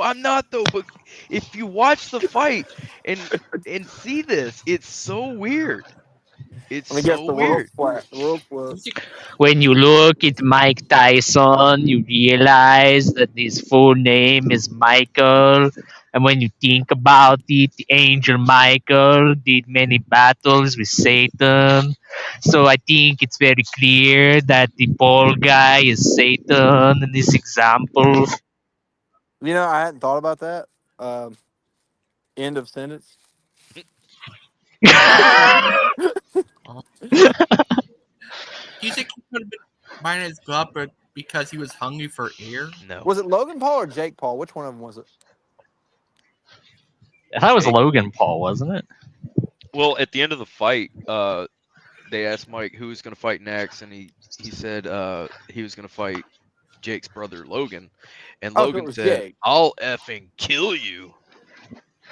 And well, yeah, whichever brother, the skinnier one, the one that didn't fight, was like, "I'll effing kill you." And no, that guy's scrawny. He's not a fighter. Yeah, I mean, no Mike could way. actually break him. I feel like Mike could break 95% of the population, but let's face it, that guy is like, given what fight examiners have said about him even before the Mike Tyson fight, he's not like anything special, but he was definitely up to the level of a professional heavyweight boxer Quit before he went into giving that him match. credit. Oh my god. Christian Paul. Christian Paul. I don't know. I'm not saying there's a conspiracy. This is just what I You watched the are fight. saying that. I watched. Did you watch the fight? This is my perspective, and I'm not saying that like there's this whole big conspiracy, but from what it looked like, something was off. Something was really weird about that fight. Mike Tyson was not throwing punches. Jake Paul was not fighting as hard as he could have fought either. Look, It seemed like it was a big stage. I said the thing. same thing about the It JFK seemed like it. assassination, so I know where you're coming from. Oh. But Mark, I think you could beat both of them with your bare hands. Not Mark? See? Now, if I was promoting a conspiracy theory, I would say it was because of the money. It was because of this. It was because of that. Like there were motives behind this, and this is why. I'm not saying any of that. I'm just saying it was weird. Mark, and something weird about it was like I'm not saying it was a conspiracy, but it was rigged. It was weird. Something was weird about that fight. I'm telling you, from the moment they touched gloves, Mike Tyson did not have that look about him. He did not look like he was there to fight. And then for the rest of the fight, he continued to look like he wasn't there to fight. He looked like all he wanted to do was fight his glove. It's because he's freaking aluminum Michael. He's not Iron Mike no more. Oh, that's some big words coming from you. Oh, Aiden's Mark, in the ring next. do you think it was? That's right. I'm gonna do 30-second knockout. Don't you worry about it. Do you think it was the Jesuit priest who did it? No. That's right. And by the way, I never said who was getting knocked out in 30 seconds there, so that's probably true. Oh, Aiden, what if they had a boxing match between you versus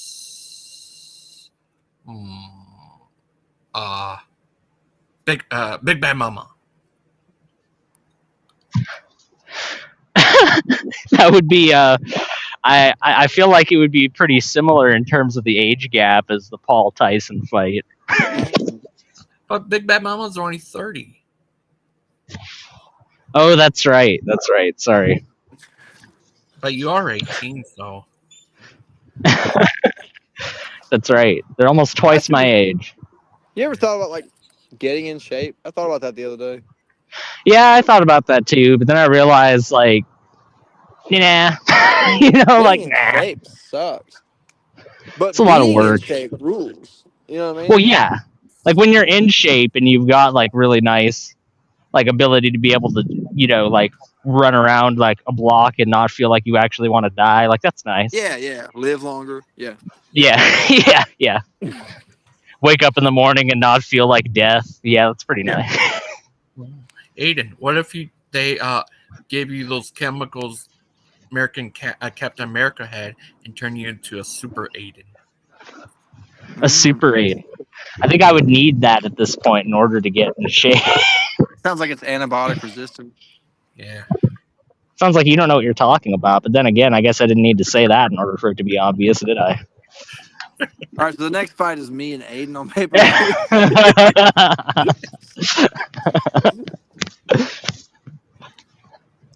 I'll fight all. So where's Mike Tyson? If I was supposed to get up to your weight class, I guess we could do a sumo wrestling match, Christian. my weight class. Hey, look, when I got married, I had a 28 size waist, and now I don't. So that's all the information I'm going to give you. Yeah. Size waist in like high school. I mean, I was very skinny. Like add a zero to that, and that's Christian. I'm fat for me now, and I have a 34 waist now. We're the same size. You have 34? Yeah. Well, you fat as all get out. I know because I'm fat. How tall are you? 5'10", I think. We're the exact same size. We're the same size. We're like the same guy. Yeah, pretty much. What 27, by the way. Perfectly average. You wear a 27 waist? Yeah, 27. Do you digest Skinny. solid foods, or it's got to be liquid?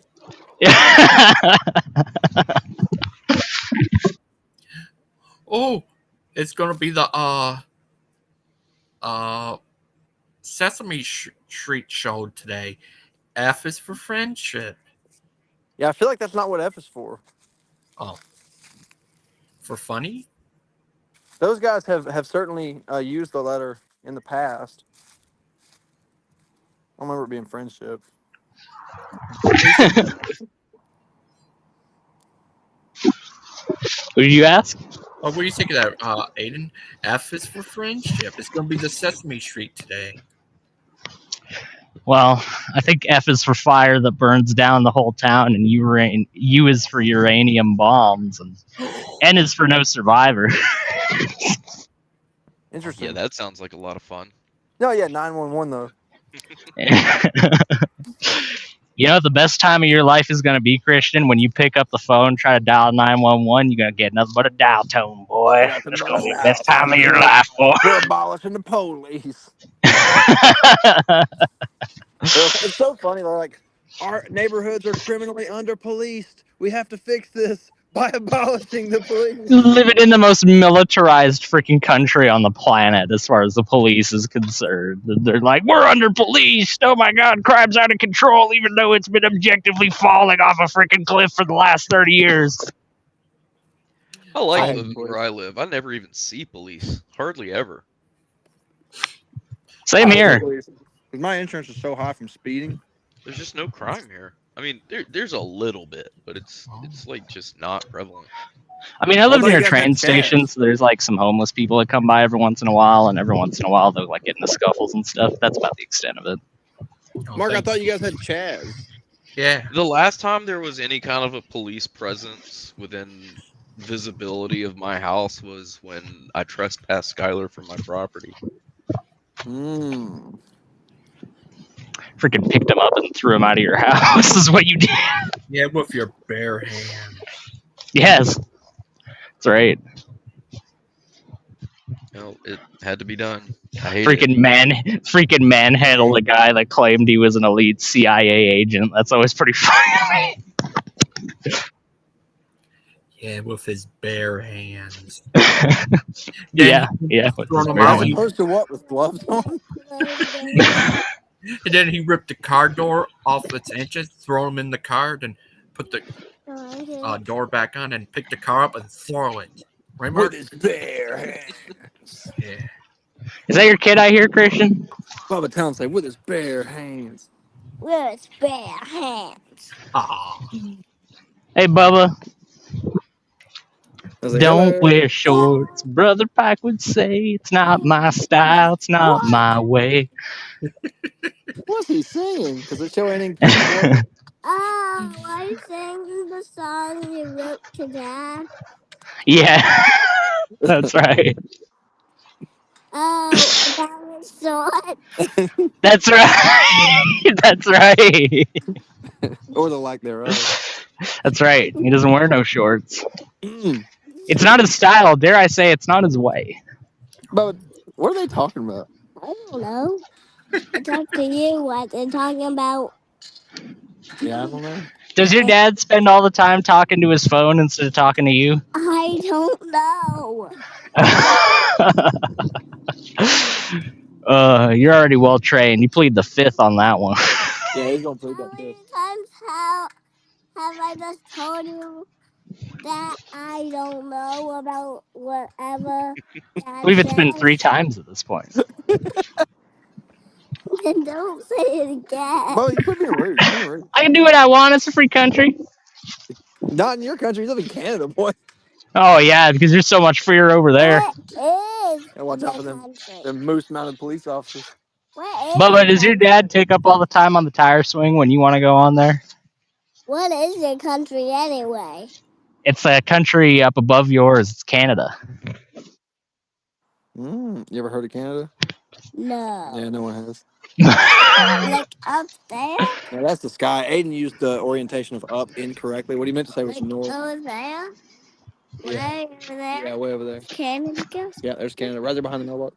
Probably pointed freaking Canada. southeast, and Canada, you're saying that he's pointing Canada. north. He is pointing. It's like northeast ish. I mean, it's close enough.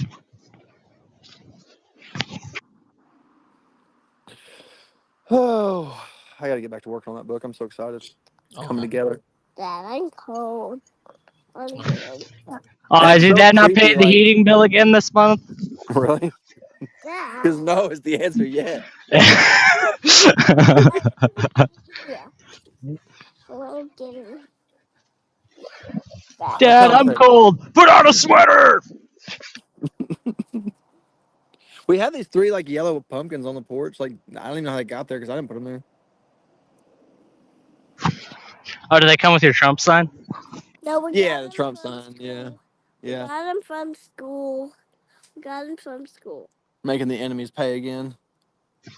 Dad, we Christian's got them saying he from doesn't know where they came from, and Bubba's telling the truth. Thank you, Bubba. They came from school. I don't know. Maybe they did. Oh, I don't know now. Yeah, now you're pleading the fifth. Yeah, I see where he got it from. Get out of here! You ain't sitting on the swing. Go away. I Go away. do not recall that, Your Honor. Sophia, say hey. Hi. Oh, hi, little buddies. Oh. Scooch. Dad.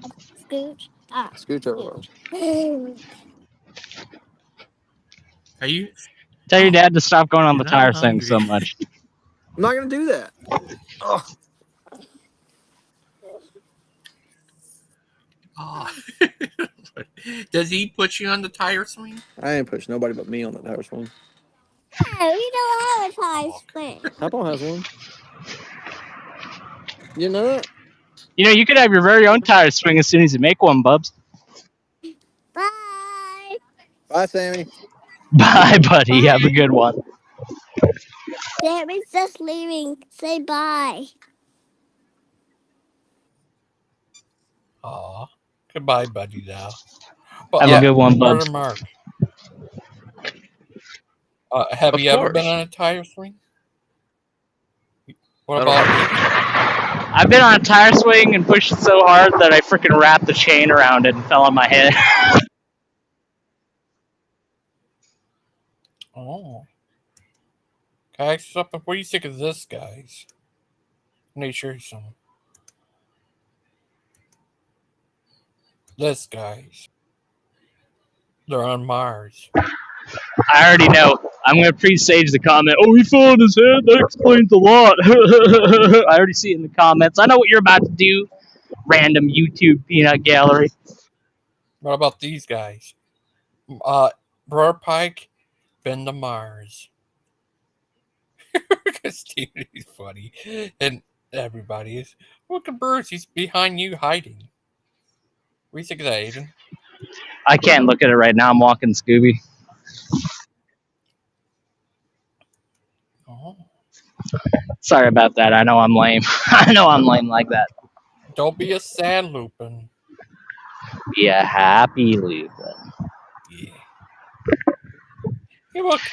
Yeah, There's. I gotta give Scooby his food when I get home, and then I'm gonna go grocery shopping, and then I'm gonna go and hang out with Mark because we finally got freaking Tarkov working. Oh, that's All right. Can't wait. Do you create your own character in there, or do you have a certain character you choose? Mark. Hmm? Do you create your own character in there, or is it a certain character you choose? Oh yeah, you create your own character for sure. Build them up however you want them to look, however you want them to sound, and yeah, you load out his equipment before every raid.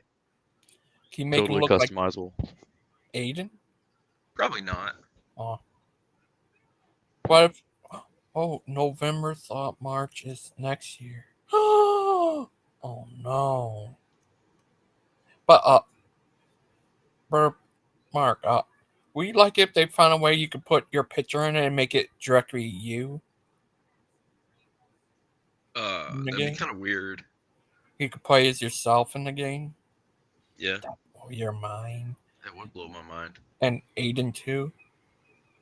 I don't know how customizable the characters are. I just always go with the default guy and roll with that. I know a lot of games you can change your characters very, very specifically and detailed to where you could probably make it look like yourself or somebody else. Like, for example, Aiden. What if we play as what would I think Rainbow Six New Vegas was like one of the first games that ever let you do that. Like import like facial information into the game so that you could have your own face in game. I used to play that game. It's an oldie. Oh, It is. yeah. Now they put it back to 330. Does that blow your mind? Oh. Do you think, Aiden, would you like it? You did like a mod to your game and put yourself in the game. Volunteer game. I mean, like, it'd be cool to like interact and be able to go around the museum, but I don't know how much you'd be able to like make an interesting gameplay loop of just showing people around stuff.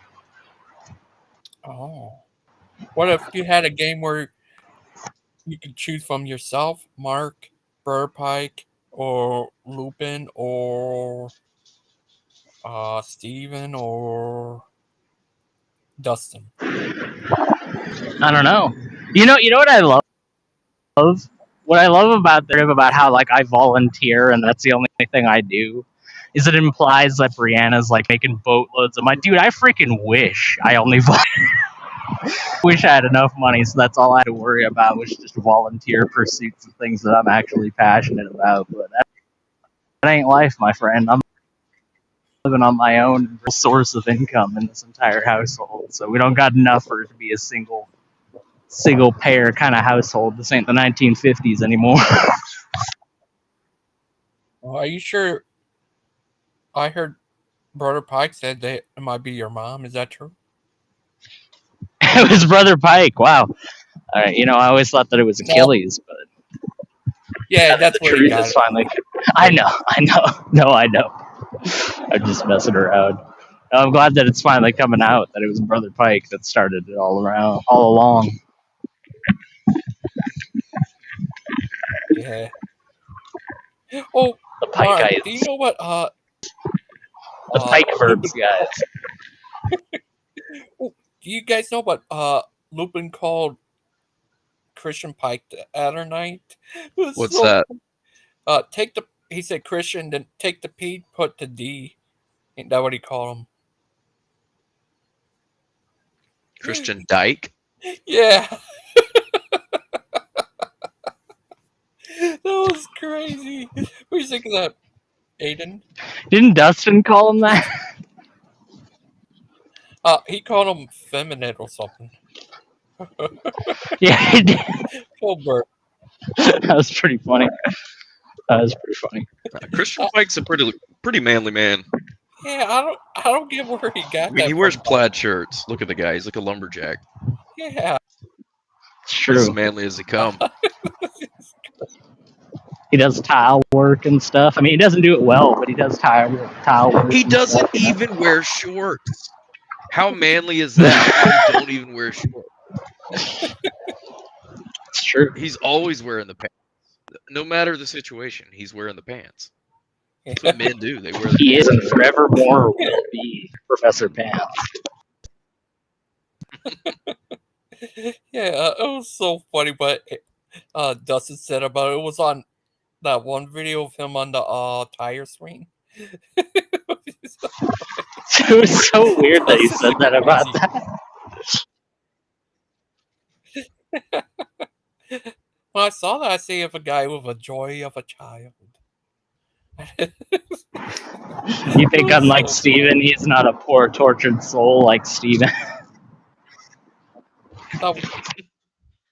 One picture he looked like post Steven.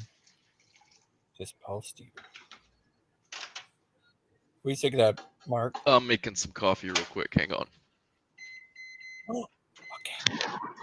The kind of microwaving coffee because I already brewed it. I brewed it this morning. I turned the coffee pot off earlier today, and it just needs to be heated up a little bit. He just throws I like don't a leave the coffee spoonful of pot on coffee for me. beans in his cup, pours some water in it, and just I microwaves just it. eat them raw. Just eat 'em. Yeah. It's the realest taste, boy. Aiden. Uh, you guys. Oh yeah, I forgot. You guys said you want to do a response video to that one show. Oh yeah, that'd be good. Me and Deviant. I think we're gonna do When that. do you want I to do think it'll probably be Tuesday that we'll do that, because I've already got a pretty full schedule today. I'm gonna hang out with Mark when I'm done all of my errands for the day, and then once I'm done hanging out with Mark, I'm gonna be hanging out with Brianna because it's the only day this week that she's had off, so I want to spend some time with her. That's nice. Yeah, that's nice of you. Aiden, what do you do if you fall into another dimension where you two are married and your son is looping?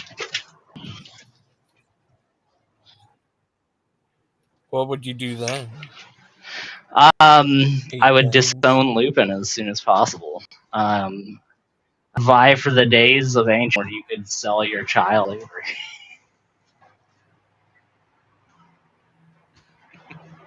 Into what? Oh, he disappeared. Did he? Oh no. I don't know, but Yeah, Brother go Mark, ahead. you're a good young Thank man. you. I'm proud of you. So is Aiden. He's a good young man too. Ooh. Now he disappeared. Oh. Completely. He gone. Our little Aiden. He's back. He's back. He's gone. He's back. Aiden, come back. Sha-na-na-na. We miss you. Oh. Hi, Aiden. You're a good little guy, ain't you? Aiden. Thanks, buddy. We call you Aiden. I don't know about that. That's going pretty crazy. Oh, okay. Going pretty freaking crazy, if you ask me.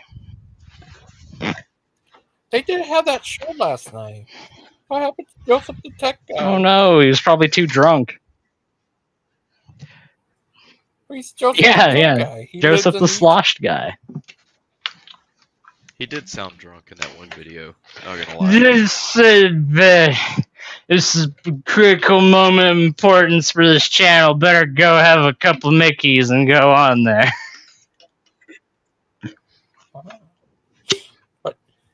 You ever been to another country, Aiden? Yes. Besides Canada? What? Can you take a guess where? The U.S. of A. America? I've been there as well for Dreams Take Flight, which is a thing done by the Canadian National Institute for the Blind. As a kid, I got randomly drawn for their Dreams Take Flight program, so I got a free trip to Disneyland as a kid. Oh, nice. Oh, that's nice. Have The you been UK? to How UK? did I know that was coming? And I know the answer, too. Yeah. This Yeah. conversation happens every day. It's like freaking Groundhog Day. See, you can't drink alcohol at Dinosaur Adventureland. You're right. It's not allowed there. Hey, I had a beer at DAL. A couple of times. Sure did. You did? Oh, what about Aiden? Did Oh. he? He's not old enough to drink. I'd find beer cans in the trash but- cans, too. Beer bottles, beer cans. Would you ever? People drink there. Oh. It's not allowed. They do it in secret. What- Just like I did. You know, it's Are they allowed to? it's crazy. If you actually turn on the tap in DAL, it's not water, it's Everclear that comes out. So Oh. But Aiden, would you ever go to Dinosaur Adventureland? would I ever go? I don't really see a need to, honestly. I've seen it on the internet. It's really not anything all that impressive. I certainly wouldn't waste like a few days of my life doing that when I could do something more fulfilling. What if you go there and he converted? I loved when Steven was like, I'll come give you the tour of DAL, Mark. Meanwhile, it's freaking LinkedIn has him in Illinois. Like, oh my god, Steven. Bald-faced liar. Oh, but he actually been to Mars. Oh, has he now? Him and Brother Pike. Yeah, I got a picture of them in Mars. Oh. Yeah. Oh. But, Aiden, you had a debate with Tim the other day on Miss Macho. I had a debate with Tim. Was it? I know. Oh Earl did. She yeah, had I saw that. She came in and freaking just berated him. Again, debate or something, but that's not really his subject. He says. Well, then he shouldn't talk about it. But I think they were talking about something else, about end times, and somehow evolution got brought Well, up. he's taken positions on evolution and made claims about evolution. So if evolution isn't his subject, maybe he shouldn't be speaking authoritatively about it. I don't know. You have to ask him. He should know. He's a great Tim. The only reason why I speak, not even authoritatively, but just with an understanding of Christianity and about the Bible is because I spent years studying it, understanding the scripture and understanding what it means and trying my best to reconcile that with my own understanding of things. So when I come at their topics, I do it with a level of understanding that I wish they would do, because I guarantee people like Tim that if he looked into evolution, if he really looked into the scientific theory of evolution and dug deep into it, his criticisms of evolution as they stand right now would not be the same criticisms that he would have coming out of it. The criticisms he would have coming out of it would be much better educated, they'd be much more based in fact, and I would respect them a lot more, quite frankly. He's just repeating Hovindisms. It's just, if I went into their rooms and I just said that, oh, you guys are just a whole bunch of baby killers because it says in Psalms, happy is he who dashes the babies' heads against the rocks, What about the Crusades? Aren't you guys supporting killing all those people? You guys just want to murder everybody. That'd be just as uncharitable an interpretation as what they do to evolution all the freaking time.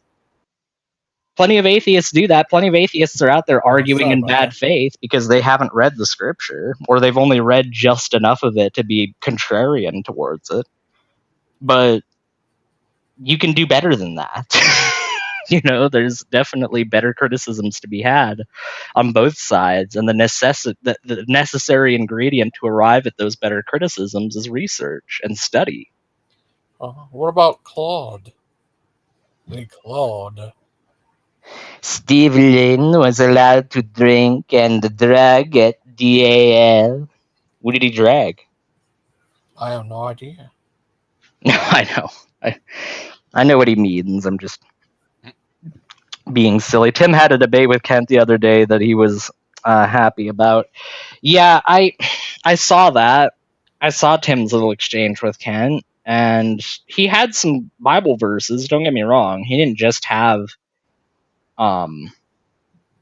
incredulity, especially when I went back and looked at it again. He was bringing up Bible verses, but he was throwing 20 of them at Kent all at once. And then when Kent would reply, he would just reply back at Kent with, well, I just can't believe that you think that. I can't believe that you have that opinion. It's not relevant what you believe in this particular context. In the context of his argument, your belief about what his argument is irrelevant.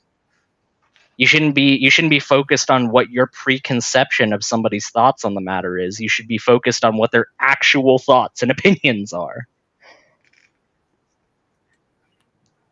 Yes, because if you don't address somebody's actual thoughts and opinions, congratulations, you began building a straw man.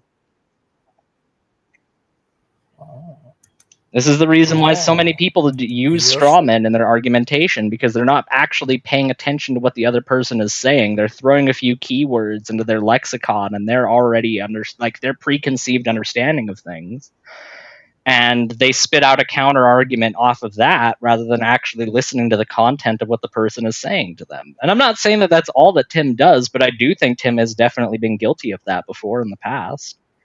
I've definitely seen, especially with his conversation with Matt Slick.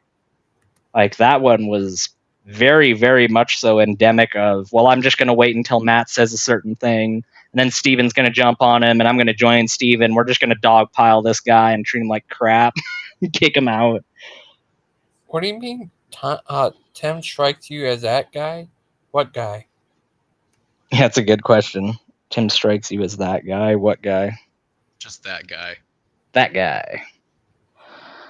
The guy not one of Dan's alts. I haven't seen that one around in a long time. Right? I don't know why Dan even uses alts. Like, what's the point? Well, they complain about everybody else using them too. Right. Oh. I'm like one of the only people that doesn't use alt accounts, and it's funny how like they'll always bring up alt accounts to excoriate you guys, but they'll never be like, but Aiden doesn't use alt accounts. It's like, no, that'd be far too charitable and reflective of reality.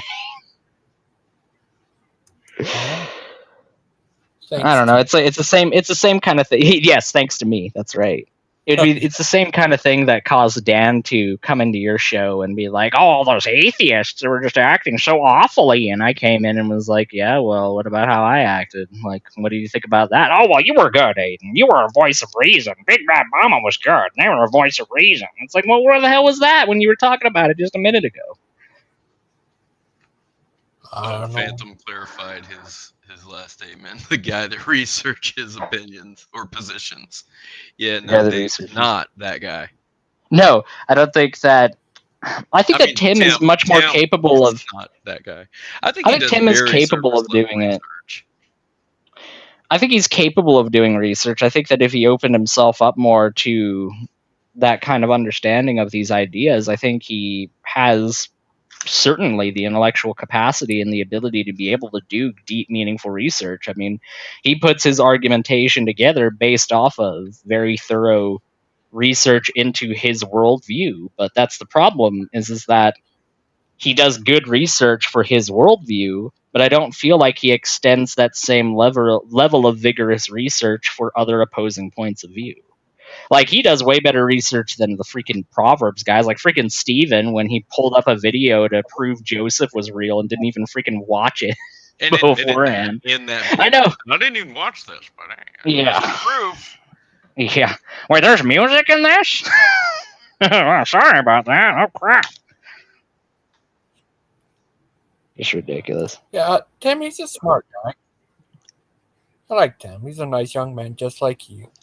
Oh, for sure, he is capable. He likes to call people heretics.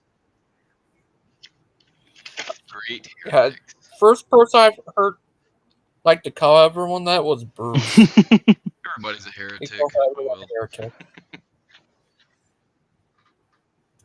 Hey, Aiden, are you a hairy tick? I really do hope Bruce comes around today. That would be a lot of fun. Bruce is somebody that I spend so little thought on. I could legitimately like debate Bruce while playing Tarkov with Mark and still slaughter him in that debate. I really don't have any doubts or preconceptions about that. I'd just be like, yeah, so anyways, Bruce, your position on the... Oh, Mark, there's a scab over there. Can you take him out? Yeah, so anyways, Bruce, your position about the the Eucharist is a bit ridiculous. The reason for that... Oh, sorry, grenade. Just give me a sec. Oh, Tim might be nice, but he isn't. Tim might be nice, but he isn't smart. I would say that it's honestly a bit of the other way around, Claude, as far as my personal preconception. I don't think that he's like... I don't think anybody in this community is brilliant or anything like that. You know, I'm certainly not brilliant. I don't think anybody else in the community is like, oh my gosh, it's just bowls you over with his intellect. There's certainly people that are above average in terms of their intellect around here, but yeah. I mean, like Mark. I would certainly give Mark credit where it's due in terms of his ability to be able to call up his body of research and work on like his positions. He's definitely very good at citing things when he needs to. So that's definitely a strong point of his. Saying Tim is smart is like saying Hoven's a doctor. That's what I'm saying. Like, what I'm trying to say is that I don't think that he's smart. I think that he's intelligent, and I think that those are two different things. Like, it really is. Like, to be smart means to be intelligent all the time, but to be capable of being intelligent just means that you have moments where you really can demonstrate your ability to be able to convey ideas. And I think Tim is pretty good at conveying his ideas. Tim has a certain worldview, and he's really good at laying that out there and making other people aware of his point of view. The point that I'm trying to make is that I wish that he was as good at kind of crossing the aisle and being able to express his opponent's views with the same amount of gusto and the same capability. And that's a difficult thing to do because it requires a lot of nuance, and it requires being willing to genuinely entertain the other side's position. But I've seen Tim demonstrate before when he's like, "Oh, I would never be an atheist because atheism is just dumb. I would never even consider being an atheist." I mean, like, I wouldn't say you have to be an atheist, but the fact that you're not even willing to consider it just tells me that you've closed that off. You've closed that part of your mind off to being able to genuinely understand the point of view of an atheist. And that's indicative of a closed mind that, while it's very good at being able to express its own preconceived ideas, isn't nearly as good at being able to express those ideas from other people. What about closed theist versus an open theist? Open theism? Yeah, I mean, open theism is just kind of like... Can you explain open theism to me again, just to make sure that I don't misunderstand it? It's best I could, what I hear from Jesse Morrell and that Bob guy, is like opposite from Calvinism, where they believe that that nothing God gave us predestined. free. Yeah. That human will basically supersedes God's will, and that God changes in relation to man's will. If you want to be convincing to people who don't agree with you, you have to be able to steelman their beliefs. Yeah, that's true. I agree, Phantom. That's an essential component to people being able to actually change other people's minds. And I feel like I've done that before with Tim. I feel like I have talked with him about his ideas, and I've come at them from his point of view in a way that has not changed his mind per se, but certainly, by his own admission, gotten him to look at things from different perspectives that perhaps he hasn't looked at before.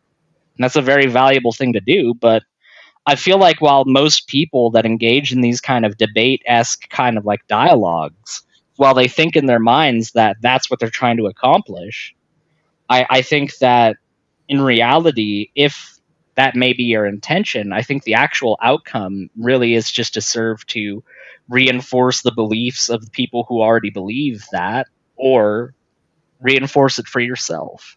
I mean, it could certainly be both. It probably almost certainly is both. But that's really the only outcome if you're not willing to steelman someone else's position, is just reinforcing yourself and other people who already agree with you in that point of view. I guess that has utility to a certain extent, but I think if you asked most people about that, they would say, no, that's not what I'm doing. I'm trying to convince other people. This is what Lee Claude said. I'll never forget Tim accusing me of telling lies and calling on me to show a video, and then proved he was telling lies. Yeah, that was great when he was all confident. He was like, show me a video of that, Claude. Show me a video of that. If I did that, then show me a video. And you show him, and he tries doubling down on it. He's like, well, I didn't really say that. And then the clip of him like directly joining in comes in, and it's just irrefutable. Yeah, that was really good. I mean, to see you. Oh no. Oh no, not missing mod. Don't worry, it's not missing mod. Go ahead. Are you there? Is Daniel here? Yeah. No, I said hi. He's in the comments. Oh, missing mod's there too. Yeah. Hey, Danny Dan. Dan? Oh, Daniel. Yeah, that's my nickname for Daniel. Oh no! Don't do that to Daniel. Danny boy. Dan the man, you might even say. There is but one Dan. There can be only one Dan. But I got a lot of laughs over that. Over what? Oh, I think it was over the clip that Claude showed Tim, and just proved without a shadow of a doubt that Tim was making fun of Big Bad Mama and joining in with the Proverbs guys, or the other Proverbs guys, I should say. I mean, I view Tim the same. I view Tim as basically occupying the same position that Christian Pike used to occupy in their ministry. He disagrees with them just enough to make it interesting, and he disagrees with them. And this is all stuff that me and Christian have already talked about. And the stuff about disagreeing just enough to make it interesting, this is all coming from Christian, so I'm not going to take credit from that. But he disagrees just enough to make it interesting, and he disagrees just enough to the point where they're able to claim that they're brethren. But I guarantee you, just the same for Christian, the moment that Tim starts stepping out of line enough to the point where it actually is going to bother Steven and bother Achilles, like they've had arguments before, they've both said that. But I remember Christian having disagreements with the Proverbs guys before they just booted him out. Disagreements in of themselves is not what I'm talking about. Like, that's the thing that they always come back with is, oh, well, I've had disagreements before with Steven. Yeah, you've had disagreements. That's perfectly fine. I'm talking about disagreements on substantive issues that Steven is not willing to budge on whatsoever. That Guess Steven will who's- put his foot down and stubbornly refuse to do anything about. Guess Oh, who's here's here? How's it going, everybody? Hi, Hello. Dust. How are you today? I'm alive and well. Oh, that's good. Is that Dustington Buck with us right now? Yep. I guess so. Oh, Dustin. Achilles what's up? was on the other day. Huh? Achilles was on the other day. Yeah. I didn't know that, but that's awesome. Yeah. What's new with you, Dustin? Yeah. Nothing. Working. It's raining. I don't feel like stepping outside in the rain right this moment. Yeah, that's fair enough.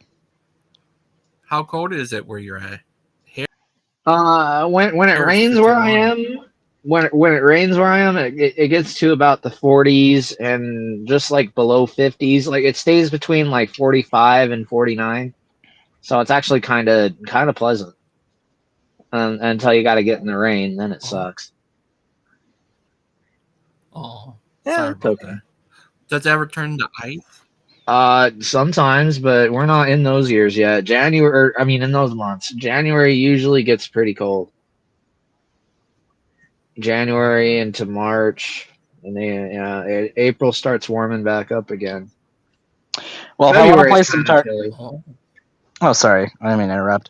If I want to play some Tarkov with Mark before I'm going to spend time with Brianna, I've got to go and have some lunch here before I go grocery shopping. So I'll catch you guys later. All right, we'll see you, Aiden. Catch you later, boss. Is it rain? See you later. What's the weather like up there, Aiden? Hold on. Let me check. I guess he's out. I was just outside, but I want to check the temperature.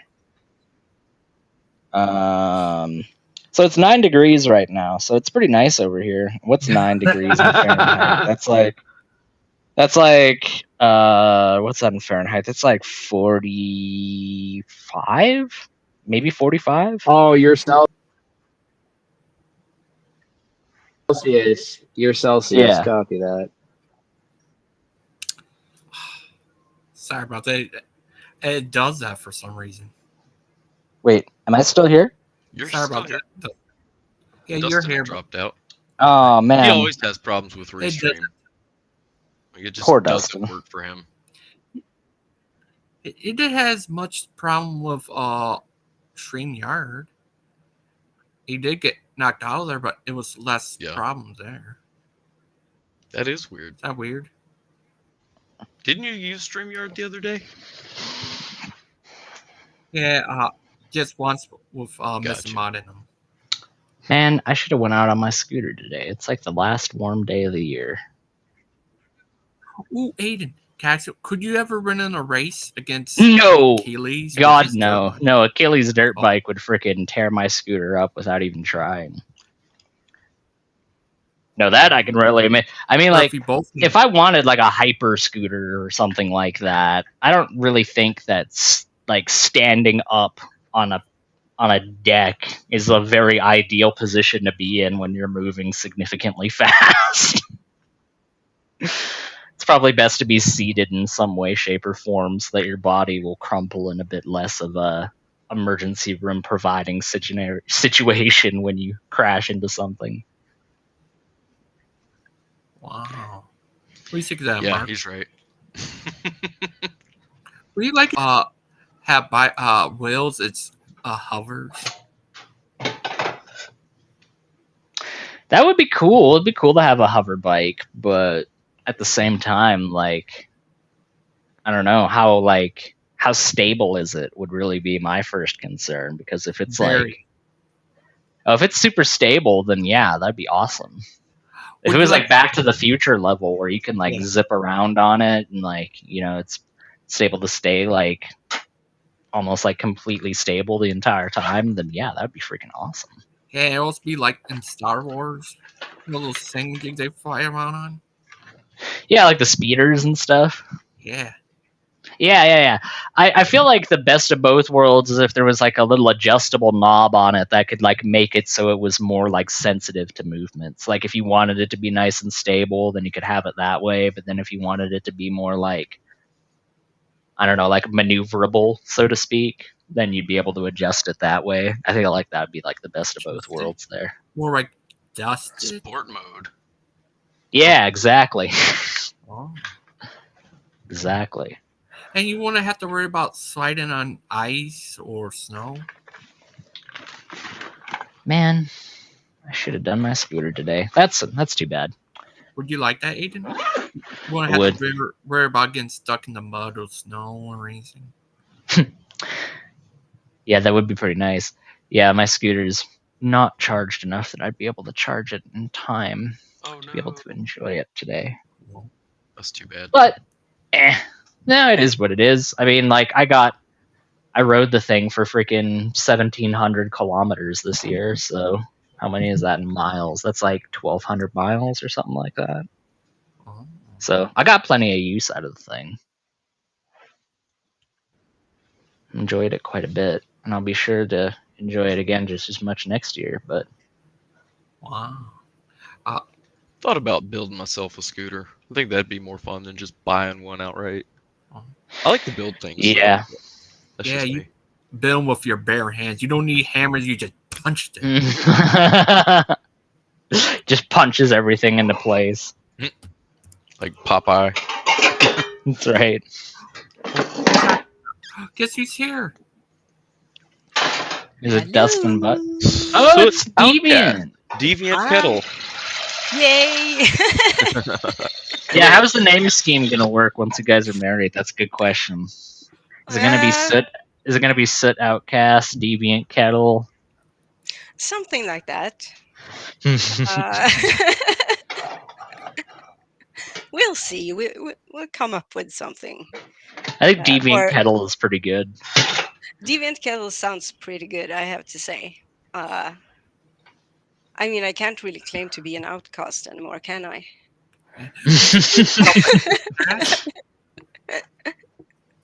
What did you say, Logan? You could be an incast. Ah. Or a Yeah. That was good. I like your Gangster Ghost guest. Yeah,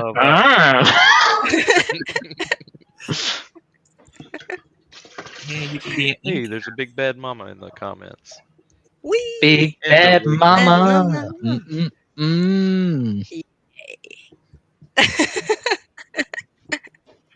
So how I have to question. I have to ask you, how is my voice sounding? Because we did some fine tunings of the microphone.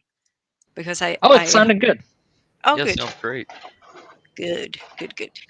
I noticed yesterday that my voice was kind of pitchy in a way that I never noticed before when I have been at home at my place.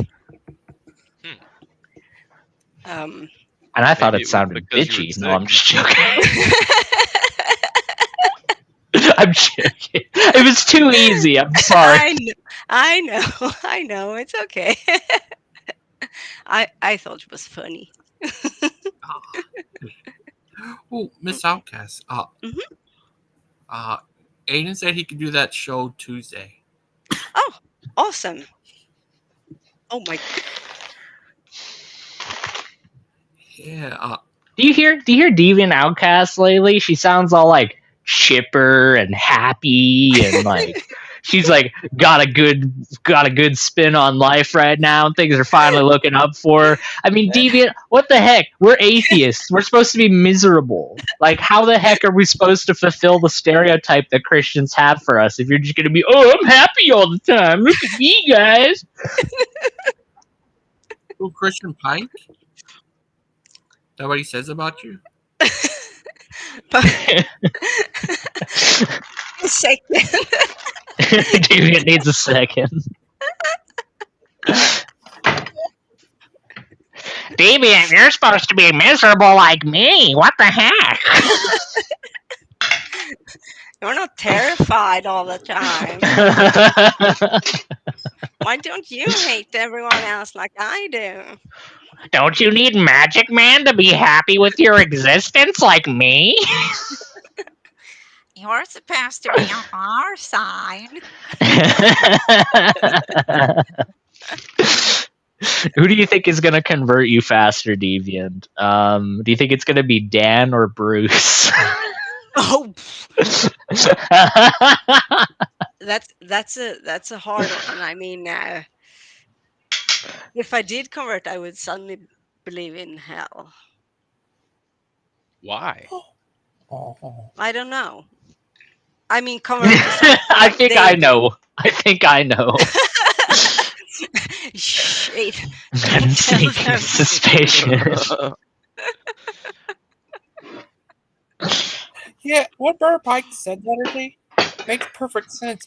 Achilles could do it, called the PGV. The PGV. That's freaking priceless. Oh my god. We need to do a couple of videos called the PGV and just show them being pieces of garbage.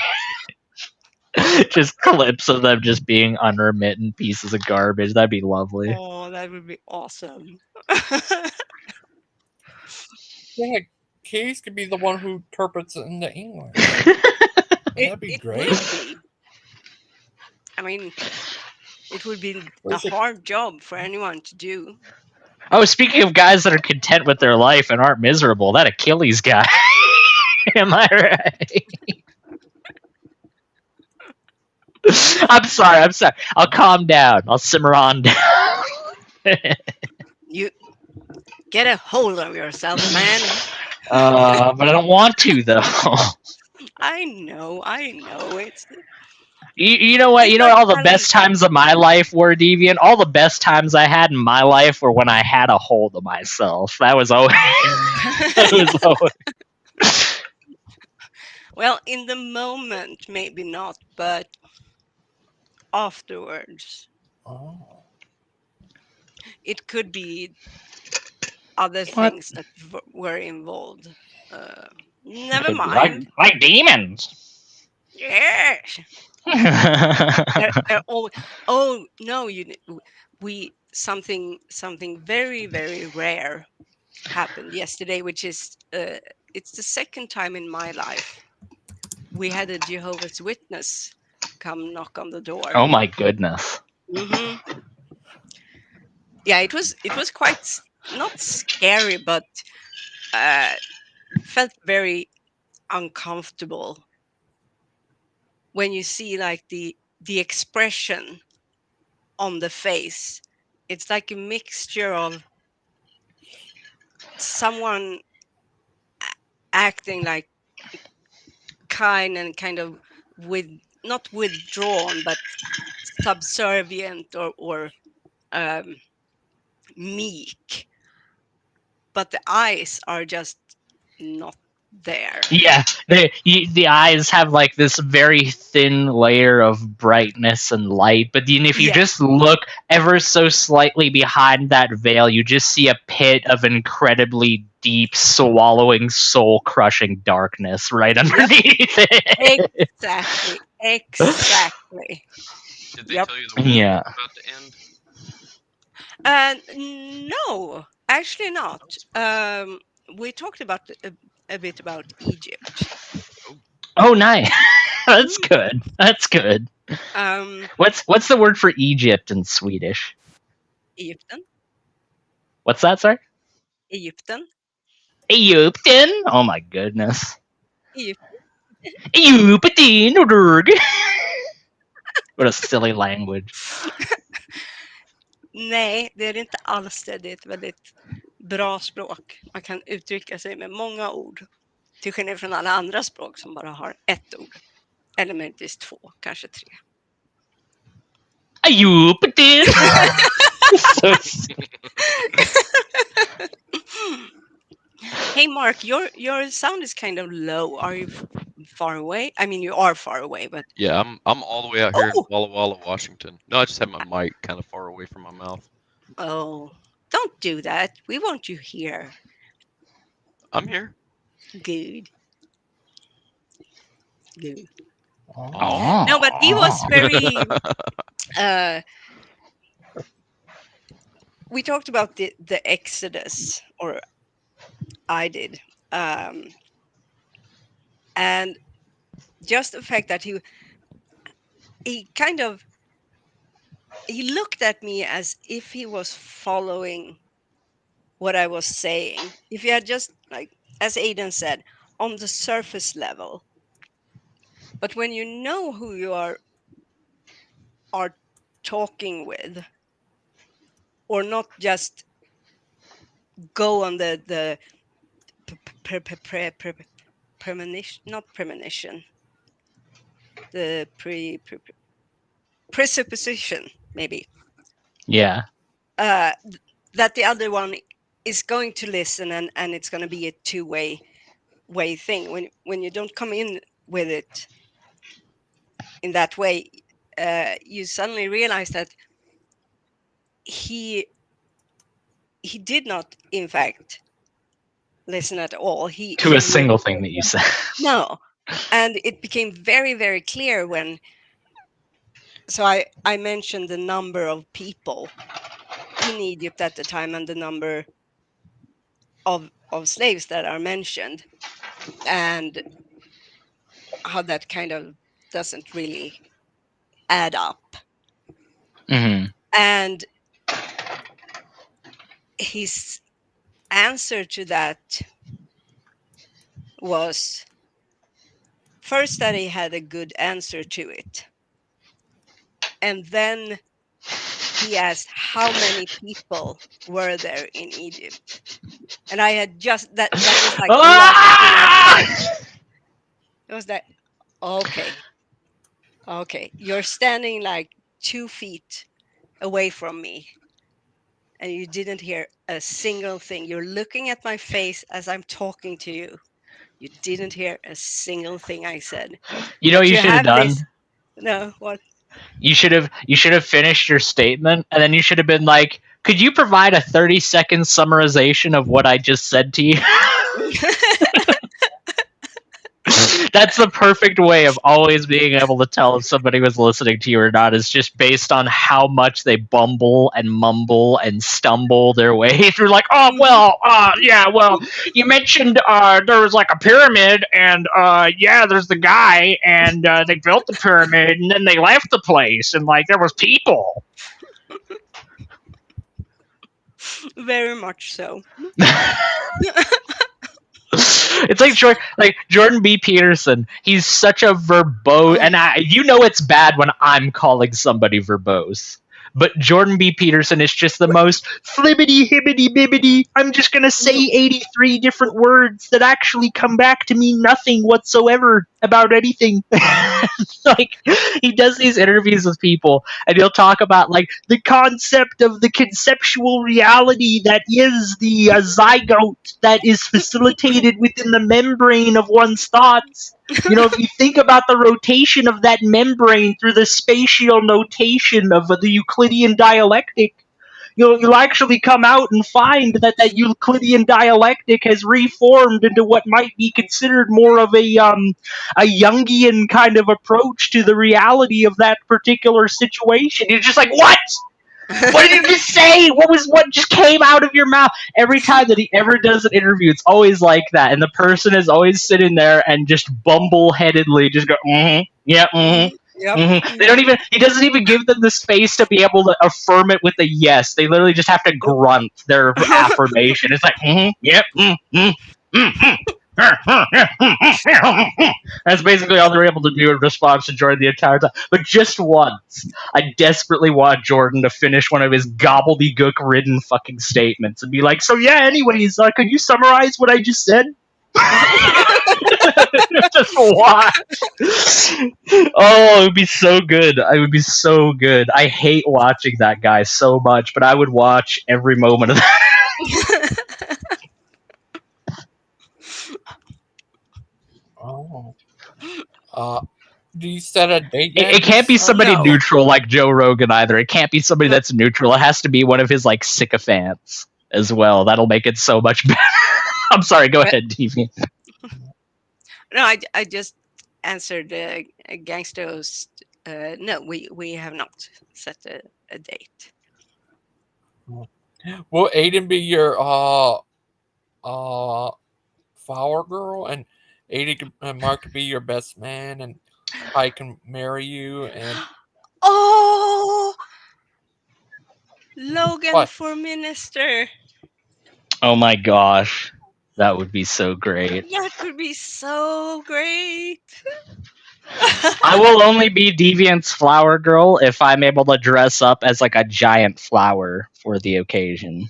You are. I would wholeheartedly welcome that. Like a little Aiden Petunia. And I'll fairy strut down the aisle as well. Oh my goodness. Yes. Look at him prancing down the aisle. Oh my goodness. And then I'll just go up and MC the entire thing in the flower suit. You guys are gonna have to figure out a way to live stream the ceremony. I know. That's gonna be quite the challenge. Well, if you want, you know, according to Carl Jung, the idea of streaming is just something that you put inside the box that is your own narrow view of the dialectic. F you, Peterson. Kermit the Frog here. I hate him so much. I don't know why anybody is like, yeah, that guy right. What did you say, Mark? Kermit the Frog here. Hey guys, Kermit the Frog here, just gonna down another fistful of benzos real quick.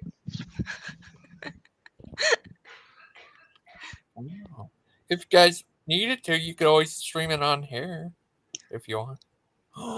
Be Mr. and Mrs. Kettle Outcast marriage. Aww. I wonder how you could do that. Maybe. I mean, it would be a bit weird without the video part. Maybe. I don't know. Would it? Maybe not. It's all in Swedish anyway, so everyone is just gonna sit there and wait and be like, okay, when are they? I'll do the subtitles. I'll do the subtitles for the entire thing.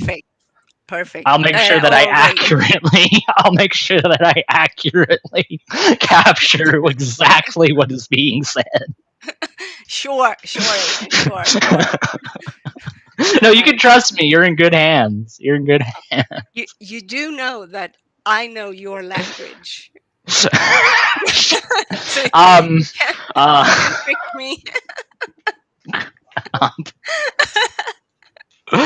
So we're gonna induce some amnesia into Deviant temporarily during the ceremony. Hey. She'd be like, "What the Durgan?"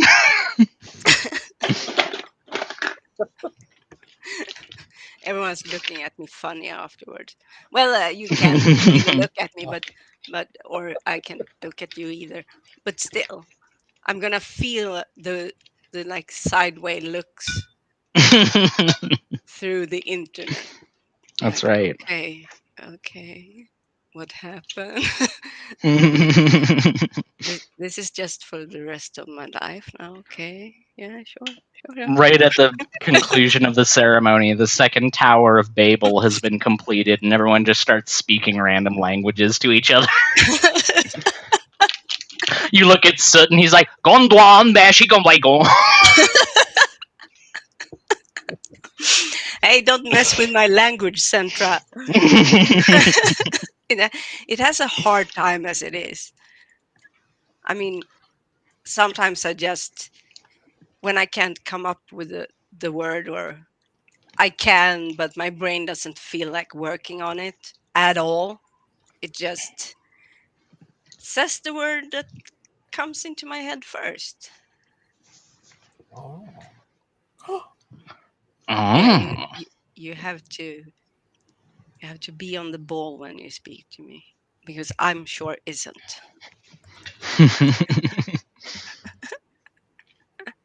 Oh, that's nice. Uh-huh. Have you? And are you gonna have rock and roll play at your music? Called what's it called? White Wedding. What's it? That one song. Oh, wait.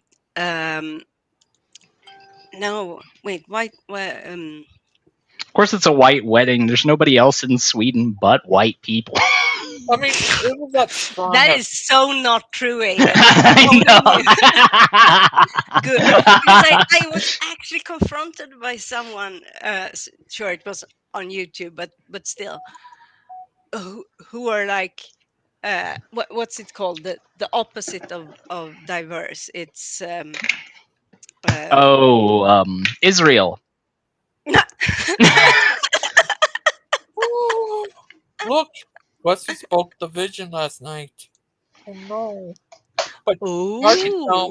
he read in the part where Jesus said to not speak the vision. So, checkmate, Wesley. He lost. What now, Wesley? Time to hang it up, buddy. Billy Idol, White Wedding. Yeah. You play that song, you could play Aiden and down to Georgia looking at soldiers. Yeah. The devil totally won that song, so I appreciate that you made me the devil in that song. Yeah. And Brother Pike's the guy you fought against. Because he's in Georgia.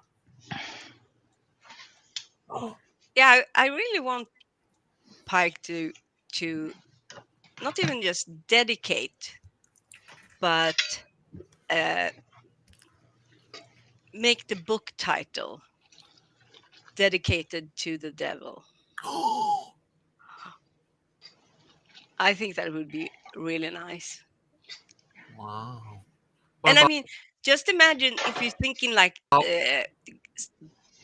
book sales. How many more people are gonna be interested in what that book has to say if it's dedicated to, if the title is like what if he said dedicate to the next best thing and dedicate to Aiden? That's a joke. You know, it's actually a fun fact. If you look at the photo in the exact mode of photoreceptors that are produced under the candlelight of ritual sacrifice, you'll actually see that the page has a photonegative image of my face and printed in it. So that's a fun fact. What photo are we talking about? Oh, on Christian Pike's book, if you look at it under the light specifically produced by Candlelight of Ritual Sacrifice, you'll actually find that my face is photonegatively impressed into the page. Oh, I'm not the least surprised. I would never ever expect anything less.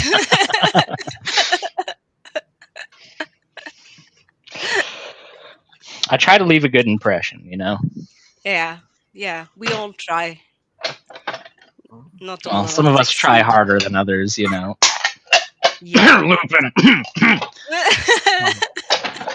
Bless you. Yeah, it's crazy. Can you imagine Mark being there? He could be your best man, and Aiden could be your crazy man. I'll make Sith's wedding. I'll make Sith's wedding card for Deviant. It'll say, "You put the Herga in my Durga." What's a wedding card? Oh, you don't have those? No, I don't think so. They're nice little things that people like. Either you can give them to people to like remember your wedding by, or people give them to you to be like, "Yeah, you got married. I don't have any money for you. Here's a card." Oh, is it like a thank you letter after? Basically. Okay. Yeah, I mean that we do have things like that, like thank you for coming to our wedding, and maybe there's like a picture added to it of the couple in their all of their wedding glory. I say you guys just come to Canada and we have a double wedding, and I get married to Brianna at the same time. Ooh. And Brother Pike could marry you for, and Mark could be the best man, and Miss Mike could be your bridesmaid, and what else? Missing Maud can be your bridesmaid. She could be the maid of honor. We will see. We'll see.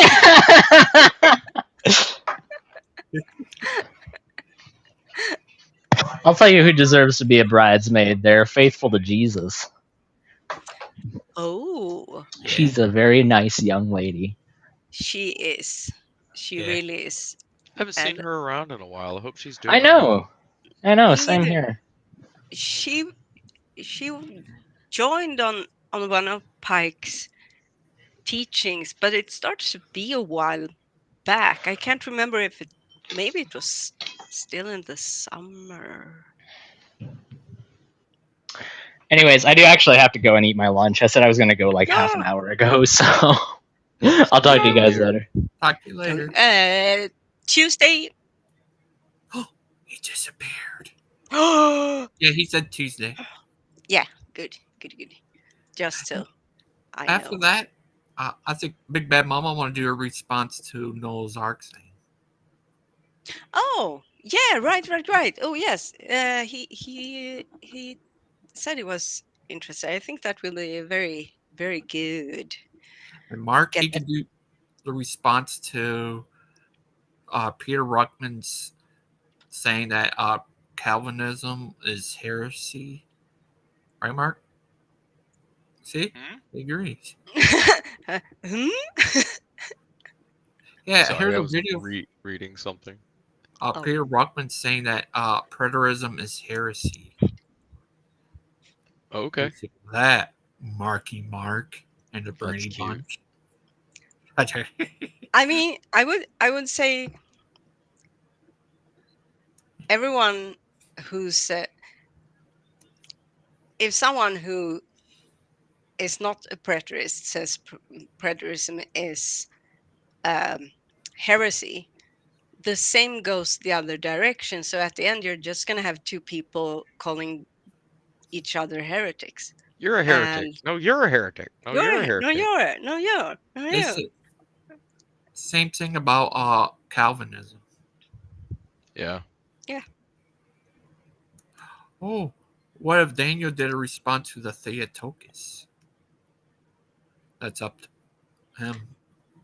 What if Wait. PG Theotokos. did it? That. Oh, is it the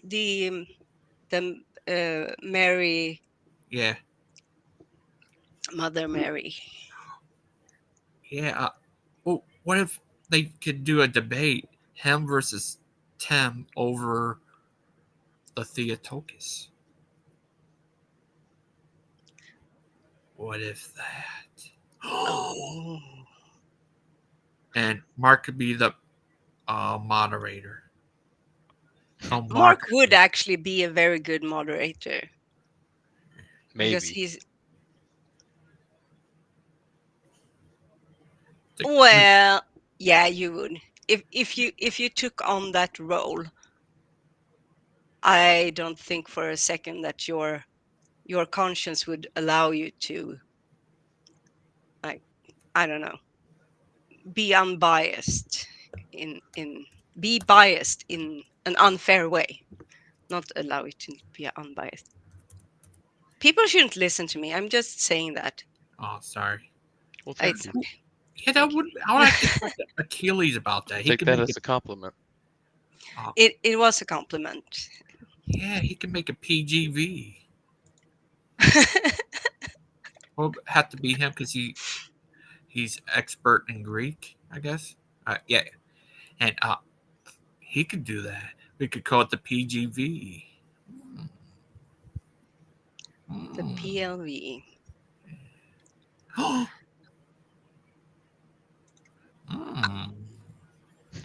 So would that be the PGV? Is it the translation Yeah. of the PG's translation of the KJV, or is it just the translation of the, or is that the PGV PGV?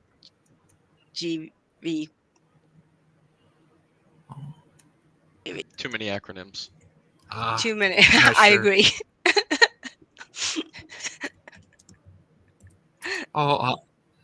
Yeah, he could interpret it from the Greek. The great Achilles. They will kneel before him. Oh.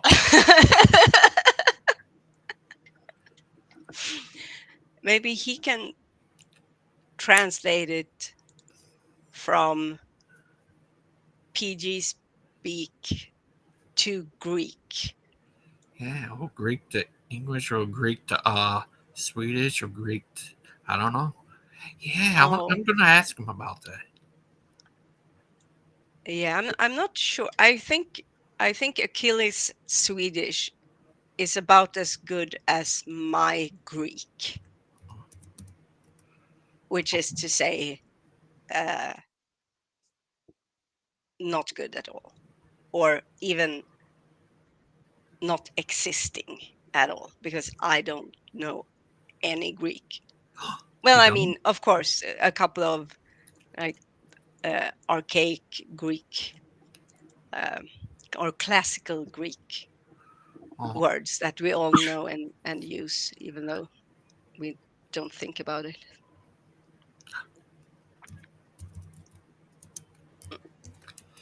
Oh, good, Speedy.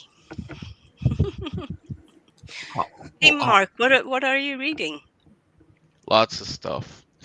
Lots of stuff. My browser's starting to look like yours with all the tabs I have these days. Go, go, go. Tabs, tabs, tabs. Right? Right? I've probably This? got 20 of them open right now. This one of the ones? The Warrior, the Mark Stoney story. I too am curious about what's happened with his eye. Yeah, I have no idea. But what about this guy?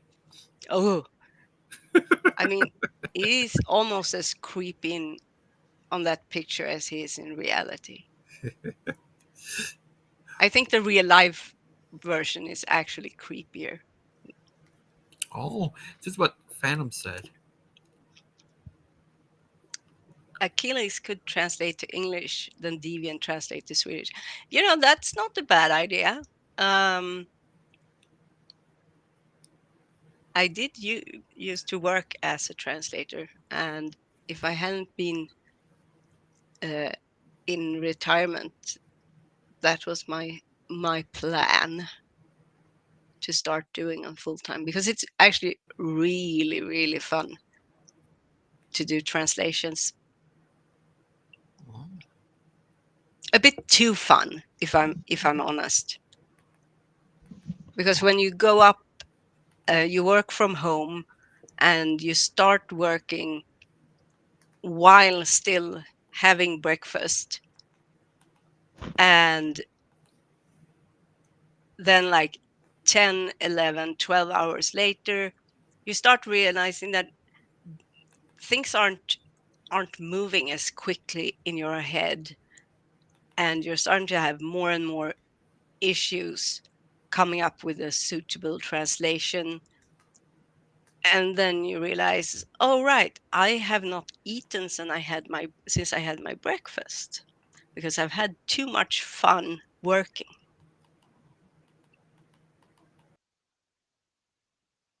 But it's good. Oh, Hmm. oh that's good. Oh yeah. What about the Mark Stoney story? What about the Mark That'd Stoney be a story? good book. Is that the book you've been No. reading? That's the book he reads every day and night. Oh, because he's living it. I actually think there is a book there to be made if he wanted to, or if he felt like it. Mark definitely has one of those lives that contains a lot of experiences that others would be both interested in and have something to learn from. Mm-hmm. Oh. But yeah, this type of book Mark reads. The great Mark Stoney story. See?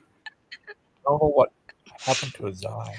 Yeah, because it Look right there.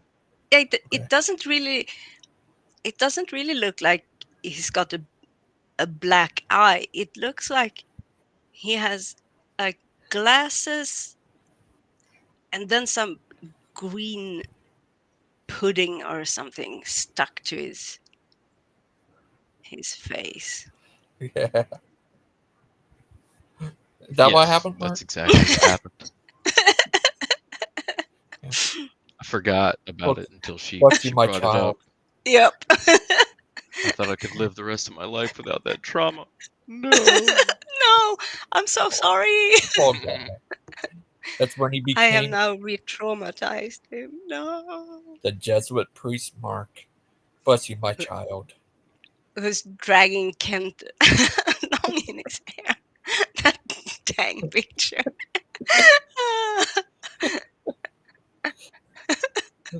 Oh, Mr. Must thought this picture was real. I mean, so did I. Yeah. Because I don't know Stephen personally. That could have been like a couple of years He did say ago. He did say to Miss Monty he had his hair in what is that called? Like this. What's it called? Do you know what it is? Not dreadlocks. Is that what they call cornrows? Yes. Yes, cornrows. Is it corn rows or rolls? Rows, like rows of corn, because the hair is braided neatly into rows. They look like corn rows. Oh, so wait, cornrows, is that the fruit itself? Corn, when it's planted in a field, is done in rows. Oh, okay, yeah. Okay, Yeah, yeah. that's where that comes from. Ah, I see. Yeah, it does look like that. like tilled. Right. Mhm. Oh. Till the soil. You can imagine if he decided to do that in real life right now.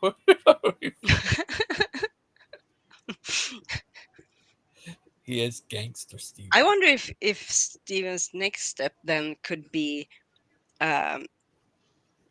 what Rastafarian. Oh. What is Rastafarian? Rastafarian is a, how should you say, it's kind of an offshoot of Christianity, or maybe rather a mixture of Rastafarianism, where Haile Selassie, who was king of Ethiopia, if I'm not misremembering, Ethiopia, was the not embodiment but reincarnation of Jesus Christ. Yeah, he was supposed to be the second coming. Yeah. So and then it I don't really it's a bit weird to me that Rastafarianism is something that's connected to like Jamaica and Big Bad Mama. Big Bad Mama. Hey, Hey. Big Bad Mama. Hi. Were you mentioning Rastafarianism? Mm-hmm. Yes. So they worship that king, right, from Africa. Yeah. Haile Selassie. Right, right. It's a very sexist religion. It is. From what I understand. What are we talking about? What am I walking into? Uh-oh, my You computer. look very sharp today, Daniel. Oh, thank you. Yes. Yeah, There you go. just You're looking I got good. back from church and then I stopped by. Oh, thank you. Yeah, I got this hat. It was at my old place that I used to live at, and I saw it, so I decided to grab it. But what are you guys talking about? Yeah, Rastafarianism. Rastafarian. Mm-hmm. Oh, Rastafarianism. Okay, that's like when aren't they technically Christians? Yeah. They're connected loosely. They would Yeah. fall under the umbrella of Christianity, I suppose. I mean, They in worship many ways Jesus. they are. Yeah, then they are basically more or less they're as Christian as Mormons are.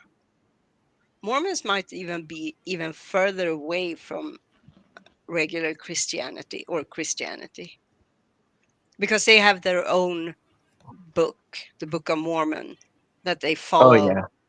They claim to follow the Bible, but it's the Book of Mormon that's canon predominantly. Oh. But yes, as Big Bad Mama said, Rastafarianism is very, very sexist. Oh. Are you there, BBM? Oh yeah, yeah. Yeah. I did say that. Sorry. Yeah. Daniel, BBM asked you doing a response to their show about Theology. That means I'd have to watch it. I really don't want to watch any of their content. I mean, do they even make original content? I feel like they normally just play videos of other people. They literally just That's search true. online and they're just like arguments against the Mother of God, and they're like, "Oh, here we go! It's time to throw together a presentation." It would give you a chance to rip them to shreds, though, if you're into that. I'm not though. That's the thing. Like they want me to be into that so bad. They're like, "Come on to our show, prove us wrong." And I'm like, "Yeah, I'm not into it." Like that's not what the Bible tells us to do. We're not supposed to be like looking for faults in other Christians. And I'm not trying to convert necessarily any Christians to Orthodoxy. It's more people who aren't Christians that I'd like to tell them about, the original ancient Christianity. And as for the Christians that are curious, of course I'll talk to them about it. But I'm not going to churches and I'm not telling them their doctrine's wrong.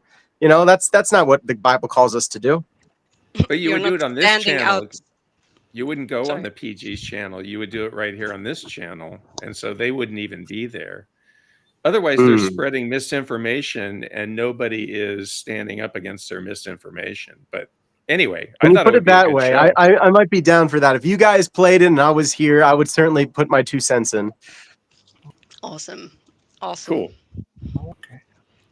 I mean, if I have to deal with their Egyptian content, then I think it's only fair that you have to deal with their Uh-huh. Theodocus. Oh man, the archaeology stuff. You got way worse than I do. They're constantly on that stuff. They're just like, look at all this evidence in the ground. You know? Yeah, and it's so low bar. It's so low bar that it's almost difficult to refute it, because it's kind of like telling someone comes to you and says, "Yeah, look, the moon is a cheese. It's made out of cheese. It's made out of cheese. You can clearly see it." Well, can I have some cheese? And we're pretty sure it's blue cheese too. I mean, that we're not sure. We could argue about that, but it's definitely cheese. What else could it be? They're not even doing that. They're showing a video that's saying it's made of cheese. They're not even saying it themselves. No, and it's actually worse, because at least, I mean, there are children's books and things that depict the moon as a cheese. Yeah, and so they could like just point to that and be like, in this children's book, it says it's made out of cheese. Yeah. Which, I mean, you shouldn't be surprised, because that's what Hovind does, and he's their actual Lord and Savior. So do they still like him even though they're not part of his cult anymore, or are they still kind of part of that? They're still part of it. Yeah. Oh, ooh, okay, I understand now. I thought they were like recovering from that, but apparently they're Steven still just in it. doesn't live. He just doesn't live there anymore on the cult compound. But Oh, he used to live there. I see. I gotcha. he's lived there a couple times. And Steve has a wife and kids, right? And he used to live there? Yeah, he has a Yeah, wife. let that- Mark Yeah. describe. Let Mark Yeah. describe it. Oh, I don't really want to bring all his personal life in, but yeah, you're right. He has a wife and he has kids. They're not related. Yeah. They met. And did he get the wife after the living on the cult farm, or No, During. they married there. so he got married because of the cult? So the cult hooked him up with a woman that already had kids? No, he already has kids. Oh, Gotcha. So he has kids from another wife, or did he not get married to the person he had kids with? Well, other women that, well, I know one of them at least. He called his wife it for a little while. Gotcha. Okay, But I so don't he's know if they were divorced a ever few really times, married. maybe? I don't know if he's ever been divorced. Oh, well, yeah, it does say something against that in the Bible, but if he only has one wife, how could he have, how could he have more than one lady being called that? He has multiple But let's just baby come. mamas. Let's just come out and say it. Yeah, he's got 4 kids, probably by at least 3 different women. I see. And Okay. now he's married to a woman that he has, as no of kids yet, with. no kids with. They quite All right. recently got married. I think this year, like in the summer. Yeah, or it was something? very Yeah. not very long ago. No. There's a lot So of I can see- baggage there that we'll go into another time with you. Yeah. It feels bad. It feels bad talking about a man who's not here right now. And I don't want to say anything bad about it. Like I think people can make their own conclusions about what does the Bible say about that kind of stuff. But man, okay. Yeah. No. You. what I heard is that. Oh, sorry. That was his old life back in the day. He's before he got saved, I guess. That what he I told thought me. he grew up a Christian. Like Yeah. He Like did. He He grew was. up on Beethoven. Yeah, And he grew yeah. up in like a homeschool Christian environment. Yeah, but I think he said he fell away for a while and then he came back. Well, Yeah, it didn't but what does it improve mean his to come back? disposition at all. Yeah, because that's the kind of thing that I'm because I can speak from experience of being like what I considered to be a Christian before, and I wasn't a real Christian. I called myself that, but it wasn't true Christianity because I wasn't walking in the ways of Christ. And he kind of it's, I think if I understand his theology correctly, and you guys can correct me if I'm wrong here, he believes that works is like somehow against your faith in salvation, that like works, if you work, then it's you being like trying to save yourself instead of having Christ do it for you. Like, is he one of those types where he like has excuses for not being a good person? No clue. He brags Yeah, I'm not about sure. not working on the Sabbath. That's always been a big deal with him. Does he Doesn't call eat it the pork. Sabbath Sunday or Saturday? Saturday. Okay, so he's like Doesn't eat Seventh-day pork. Adventist. he came from Makes fun of Hebrews people that roots do. movement. Right, the Messianic Jew thing. Yeah, Yeah. which it's not Christianity, clearly. I mean, we believe that Jesus is Lord, not just the Son, not just the Messiah. Right. That's true. Yeah, that's a big misnomer out there. People are like, Messianic Jews are just like Christians. It's like, no, they're not. You call yourself a Christian if you're a Christian. Messianic Jew just makes the claim that Jesus was fulfilled, all of Isaiah's prophecies and all the prophets of Daniel and so many, really all the main prophets that you find in the Old Testament are all prefiguring Christ. So it's like, okay, so he's clearly the Messiah, but they don't think that he's God. But I don't What think does Stephen believes in that anymore. sure. He's not Hebrew roots anymore. No, but he still has the Uh, Saturday is still the Sabbath. I think he's Masonic Jewish. Masonic Jewish? I'm not sure. No. Like, Messianic. Yeah. Yeah, okay. Because there's Otherwise, it two would be different the things. That sounds Freemasons. so similar, though. But devil's in the details there. Yeah.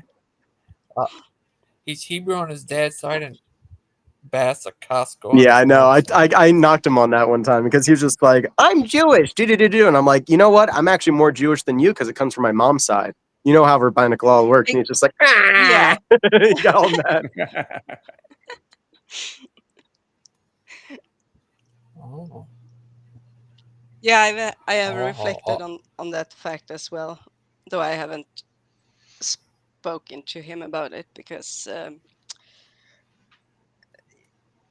when we talk, we don't talk well, me and Steven. Well, he claimed he was going to be a nicer person, and he completely changed his ways. And this was a month ago, maybe? Yeah, something like that. And he completely reverted back within a day. Yep. Well, at Yeah, least he he tried. wasn't I very mean, nice. that's just something. The fact that he did try to be a better person, I like that. You know, like I don't want to just constantly attack the guy because I feel bad that he's not here, and you know, Yeah. yeah. I mean, it's different also for you because we have a much longer history with him and the True. others. Yeah. So, which you don't have. So I get your hesitation, because when you say it's good that he tried, and I agree with that on the face level, but I also know that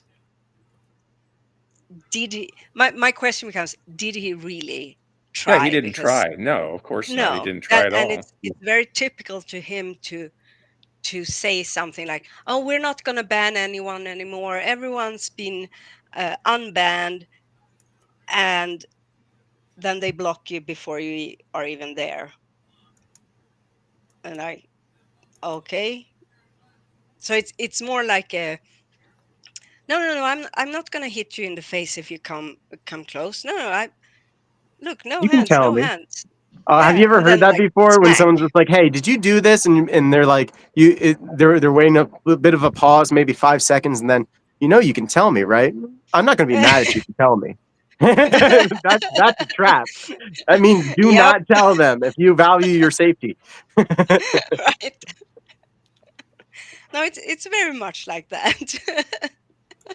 I'm not gonna hurt you. Get over here. I'm safe. I'm a safe person. Oh, No. ever seen Gangster Aiden? Oh, I never seen what Aiden looks like, but now I know. And this is they always say Mark is a Jesuit priest for some reason. What, Mark Stoney? Yeah, he's they always Are you a secret Jesuit, Mark? Yeah. No, not. You're a preterist, right? You're a full Yeah. preterist. Yeah. Yeah. So Aren't I'm you gonna completely yell at outside of him? any kind of orthodoxy. Certainly not any kind of priest. Yeah. Technically, full preterism, I think, goes against the creed, but I know It there's a does. lot of people. 100%. Yeah. I know that. And it's what I've heard from it, from people who've kind of like tried it on, so to speak. They say that it eventually, like, it really kind of hurts their faith because you look at the world and you're like, this ain't it. This can't be it. I'm sorry. Like, there's no way that everything's perfect. That's not been my experience. My experience has been very faith affirming because That's good. Yeah. I grew up in the dispensationalism kind of teaching, and it never made sense because I read my Bible as a kid. I actually read it and was trying to make sense of that all, and like it's always been a confusion for me until I looked at it from the perspective of fulfilled eschatology, which is Yeah. full preterism, and it just all seems to make so much more sense now. And later in life, I've been digging deep into like the history behind all of this stuff, and it's pretty fascinating. Definitely all the different positions that have arisen since 70 AD, I think gives credence to the fact that the prophecy was fulfilled in 70 AD, and we are living in a time where the spiritual kingdom is exactly that. It's a spiritual kingdom. In Revelation, I think it's 22, it talks about the new Jerusalem that comes from heaven, and it says, and without are dogs and sorcerers and murderers and that sort of thing. So I don't think that we should be looking at the world as a place of perfection, but rather the spiritual kingdom is perfect, and we still live in this world where outside of the perfect peace of Christ with God is dogs, sorcerers, and what have you, like what's mentioned. So I would look at the world as if it's supposed to be perfect. I only look at the kingdom of heaven as being perfect, and that's something that we can live out in a real way today, But spiritually. that's where like the orthodoxy would agree with you, and orthodoxy is like partially Oh, I preterist. know. We have a lot in common with the Yeah, Orthodoxy we're Church like the in kingdom that of they're heaven is like doing certain already things. accomplished. Like Yeah, the it's very victory's real been and present. done. Yeah, and it's Right. like you can be engaged and have one foot in the world and one foot in the kingdom, like the saints did, and you'll shine, O New Jerusalem. Christ is risen. Uh, it the yeah, if you're really in it, like you're really in it, it will be hard for you to see that this isn't like already kind of like already here. If you were deceived with Yeah. the eyes of the saints and just like realize what the kind of company that we have just even right now, but especially when you're in the church, and in the church it feels like everything, there is no more time, like it has been completed, and you're like you're there in the heavenly liturgy that is eternal. Like, this is what we're looking forward to do forever, is the liturgy. And that you can touch it here, even in this kind of like corrupt flesh, is just amazing. I just love it. Right. So glory to God. There's a lot of things with the Orthodox Church that I see eye to eye on, especially this third temple. You guys don't believe that that'll ever be done, and that would be affront to God and blasphemy, Yeah. and I certainly see it that way too. Yeah, I But think this that's going to cause hyper-futurism, the they want to actual end call. times. That's where we disagree. I think the actual end times will happen after the third temple gets built. I don't think it has to be built. I don't think it will be built. I think that any effort Pray it to never build it, does. which there have been efforts to rebuild the Jewish temple. In the 300s, they tried to build it. It was stopped by an earthquake, and some historians even say that fire came up from earth and burnt those that were trying to rebuild it. So Yeah. I mean, don't even try, because look at today's geopolitical condition, especially in the Middle East. It's very fragile. I mean, it's held together by something called the status quo, which means that the Jordanian kingdom has authority over the religious practice of the Temple Mount, and Yeah. people non-Jew or non-Arabs or non-Muslims aren't even allowed to pray there. If you're caught with like your eyes closed, your mouth moving quietly, the Israeli police will take you right off the Temple Mount. Like, Until I don't think recently. people realize just how big of a flashpoint this could be. I mean, if they But want to Mark, try to you've build, seen that recently they're allowing the prayer to happen again, right? I've seen it, and there's a lot of what do you call it? Flat, or not flashback, but in the Arab world, they don't like that. They're Oh protesting no, that. no, they They're don't. very, very, very not happy about that, and it's going to come to a flashpoint. I mean, Because the they know what, ultimate, what they want to do. They want to destroy Al-Qassad. They want to destroy the mosque there. yeah, that is the end goal. Yeah. And Orthodox Jews will say, no, we don't want to build a third temple. The Messiah has to come first, which I would agree with that, but I just see it as a past fulfillment. The Orthodox Jews of today don't want a temple, not until the Messiah comes. But here we have these political Zionists and Christian Zionists and Jewish Zionists that is their, is the quiet part out loud, is to say that they want to build a temple, which means they're going to have to destroy the Dome of the Rock. They're going to have to destroy the Al-Aqsa Mosque, the whole And the compound. evangelical Christians, man, you know what they're doing. They're rubbing And their hands. They're like, I can't wait until these Jews get get the revenge that they need to be served to them. Like, it's such a weird alliance. that's going to be, it's going to be a cauldron of pain. I Mhm. mean, just hurt and devastation if they try this.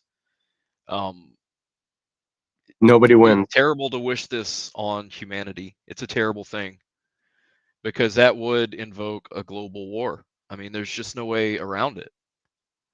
And The people don't alliances understand. are so Yeah. strong, and it's a bad situation that people are cheering for. It's heartbreaking. Yeah. Yeah, I don't think people realize how much Iran is actually ready to attack America, and that they've been preparing for a long time. And all they need is Russia and China to be on board with it, So let me show you this real quick. This is Donald Trump's pick for the Secretary of Defense. And boy, he's a Zionist, all right. He wants a third temple, and this is what he was talking about in 2018, and he was in Jerusalem. So listen to what he has to say. Jennifer and I and others had a chance to go see the Western Wall of the Temple Mount, the Western Wall tunnels, so much of the old city. And as you stand there, you can't help but behold the miracle before you. And it got me thinking about another miracle that I hope all of you don't see too far away. Because 1917 was a miracle. 1917 is the Balfour Declaration, which officially encouraged immigration into Palestine with the goal of a Jewish state. That's what he's calling a miracle there. Yeah. 1948 was a miracle. 48 was a declaration from the UN that Israel was a sovereign nation. That's when they had their Declaration of Independence, and they had their War of Independence, with which essentially they displaced 750,000 Palestinians from their homes, and they never Oh, got yeah. them back. So That, they're calling that a miracle. do you think he's going to say that the Havara Agreement was a miracle? Do you know what that is? I was reading about it. I'm not too familiar with it. Yeah, it's something that people don't like to talk about. The transfer agreement. That's the Hebrew root for transfer. Basically, the Zionist Jews, the giant bankers out there, when nobody else would trade with the Nazis, everyone had a boycott on them. They decided to buy all their farm equipment and maybe a little bit of extra. They really sweetened the deal, and they said, "Look, we'll buy your stuff. send us the Jewish people out of Germany that want to come and settle over here.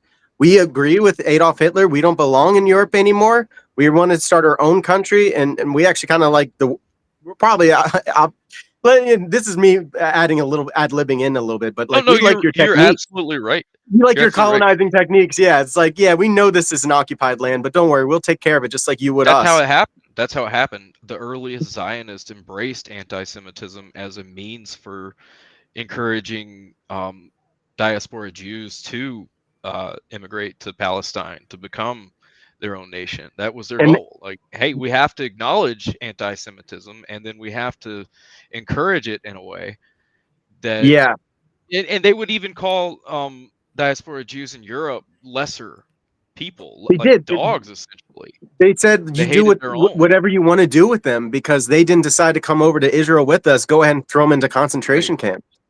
Exactly. Like they had awful people. I mean, and you look at some of these people out there that are still Zionists to this day, like that George Soros guy that got popular because of Alex Jones, but really look into his history. I mean, And keep he in mind, delighted in it. these weren't religious Jews. These were atheistic, socialistic, communistic Jews. Right, because They it were says in the against all Torah. religion. Yeah, and it says in the basically it says in the Torah they're not allowed to go to Israel until the Messiah comes. So they'd be breaking their own law, and all the rabbis were saying, "Don't go. We need to embrace our diaspora." And of course, the Zionists said, "Screw them." Like we need our own country. They're going to kill us. These Europeans hate us. Daniel, Mr. Logo, he said in the comments, he said he used to live in Iran. He said what he disagrees, I guess, about them want to destroy America. To what he said. Oh, well, maybe he didn't understand exactly what I meant. Since the 80s, since the revolution, Iran has utilized the underground cities and even tunneled further down underneath mountains that we cannot penetrate. And they do have weapons to cause a lot of damage, not just to Israel, but to America too, because they always considered it to be a package deal. They never thought that they'd just fight Israel alone. I disagree. They want a war with America. No, nobody wants. I didn't say they'd want a war. I said they're preparing for one. And nobody wants a war with America because we're the strongest military out there. But if you're going to do it, you better make sure that you come in with some spicy aces up your sleeve. But here, let's get through a couple more seconds of this and hear what he has to say about. Yeah, play the whole thing, Mark. Okay. And then we'll comment. 1967 was a miracle. That was the 6 Days War. That's when Israeli forces captured Jerusalem and the Temple Mount after and the Sinai, right? Yeah, and the Sinai. After they captured the Temple Mount, they decided on the status quo, which left the Islamic regime in Jordan. Well, actually, it wasn't an Islamic regime. It was just an Islamic group. They have a funny name like the WAFQ, WAFQ, or something like that. And they administer the religious practices on the Temple Mount. And like Israel has security control of the Temple Mount. It's their property. They have Old Jerusalem as well, the old city. But they're allowing Islam to continue to administer the Temple Mount. And actually, I keep saying Temple Mount, and that's an offensive word to Arabs because they call it the Al-Aqsa site or whatever it is. I'm not too sure exactly what they call it. A lot of different things. Like, they even call it like the Holy Temple. The whole site is, or the Grand Temple is what Muhammad would have called it in his night journey, the Grand Temple or the Glorious Temple. But the Temple they don't like it. Generic term for it. I mean, yeah, I mean it's something we can all kind of identify with what that location is. But I just wanted to point out that it is offensive to Muslims abroad. But yeah, they completely took control of the Western Bank and occupied it and all of Jerusalem, and they maintained that Islam is in control of the religious practices on the Temple Mount. And here's this guy calling it a miracle. It's like, how is that a miracle? Like, you had to slaughter all these people, and then you still didn't have full control over the mount. Like he's poisoning the well, so to speak, by calling all these things miracles, but in reality it was displacement and slaughter and just a lot of hurt to the indigenous people there. 2017, the declaration of Jerusalem as the capital was a miracle, and there's no reason why the miracle of the reestablishment of the temple on the Temple Mount is not possible.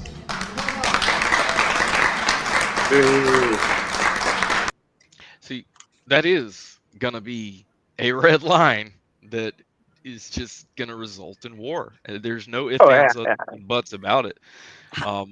The current state of treaty between Israel and Jordan depends on this status quo.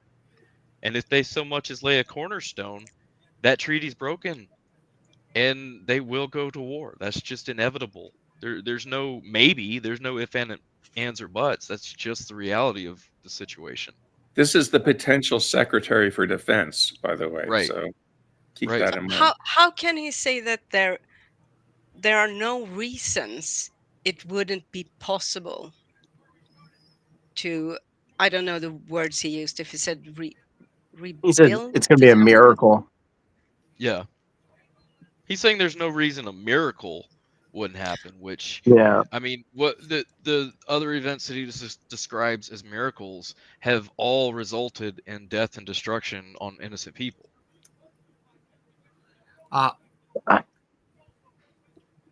Sorry, everyone. I have to go.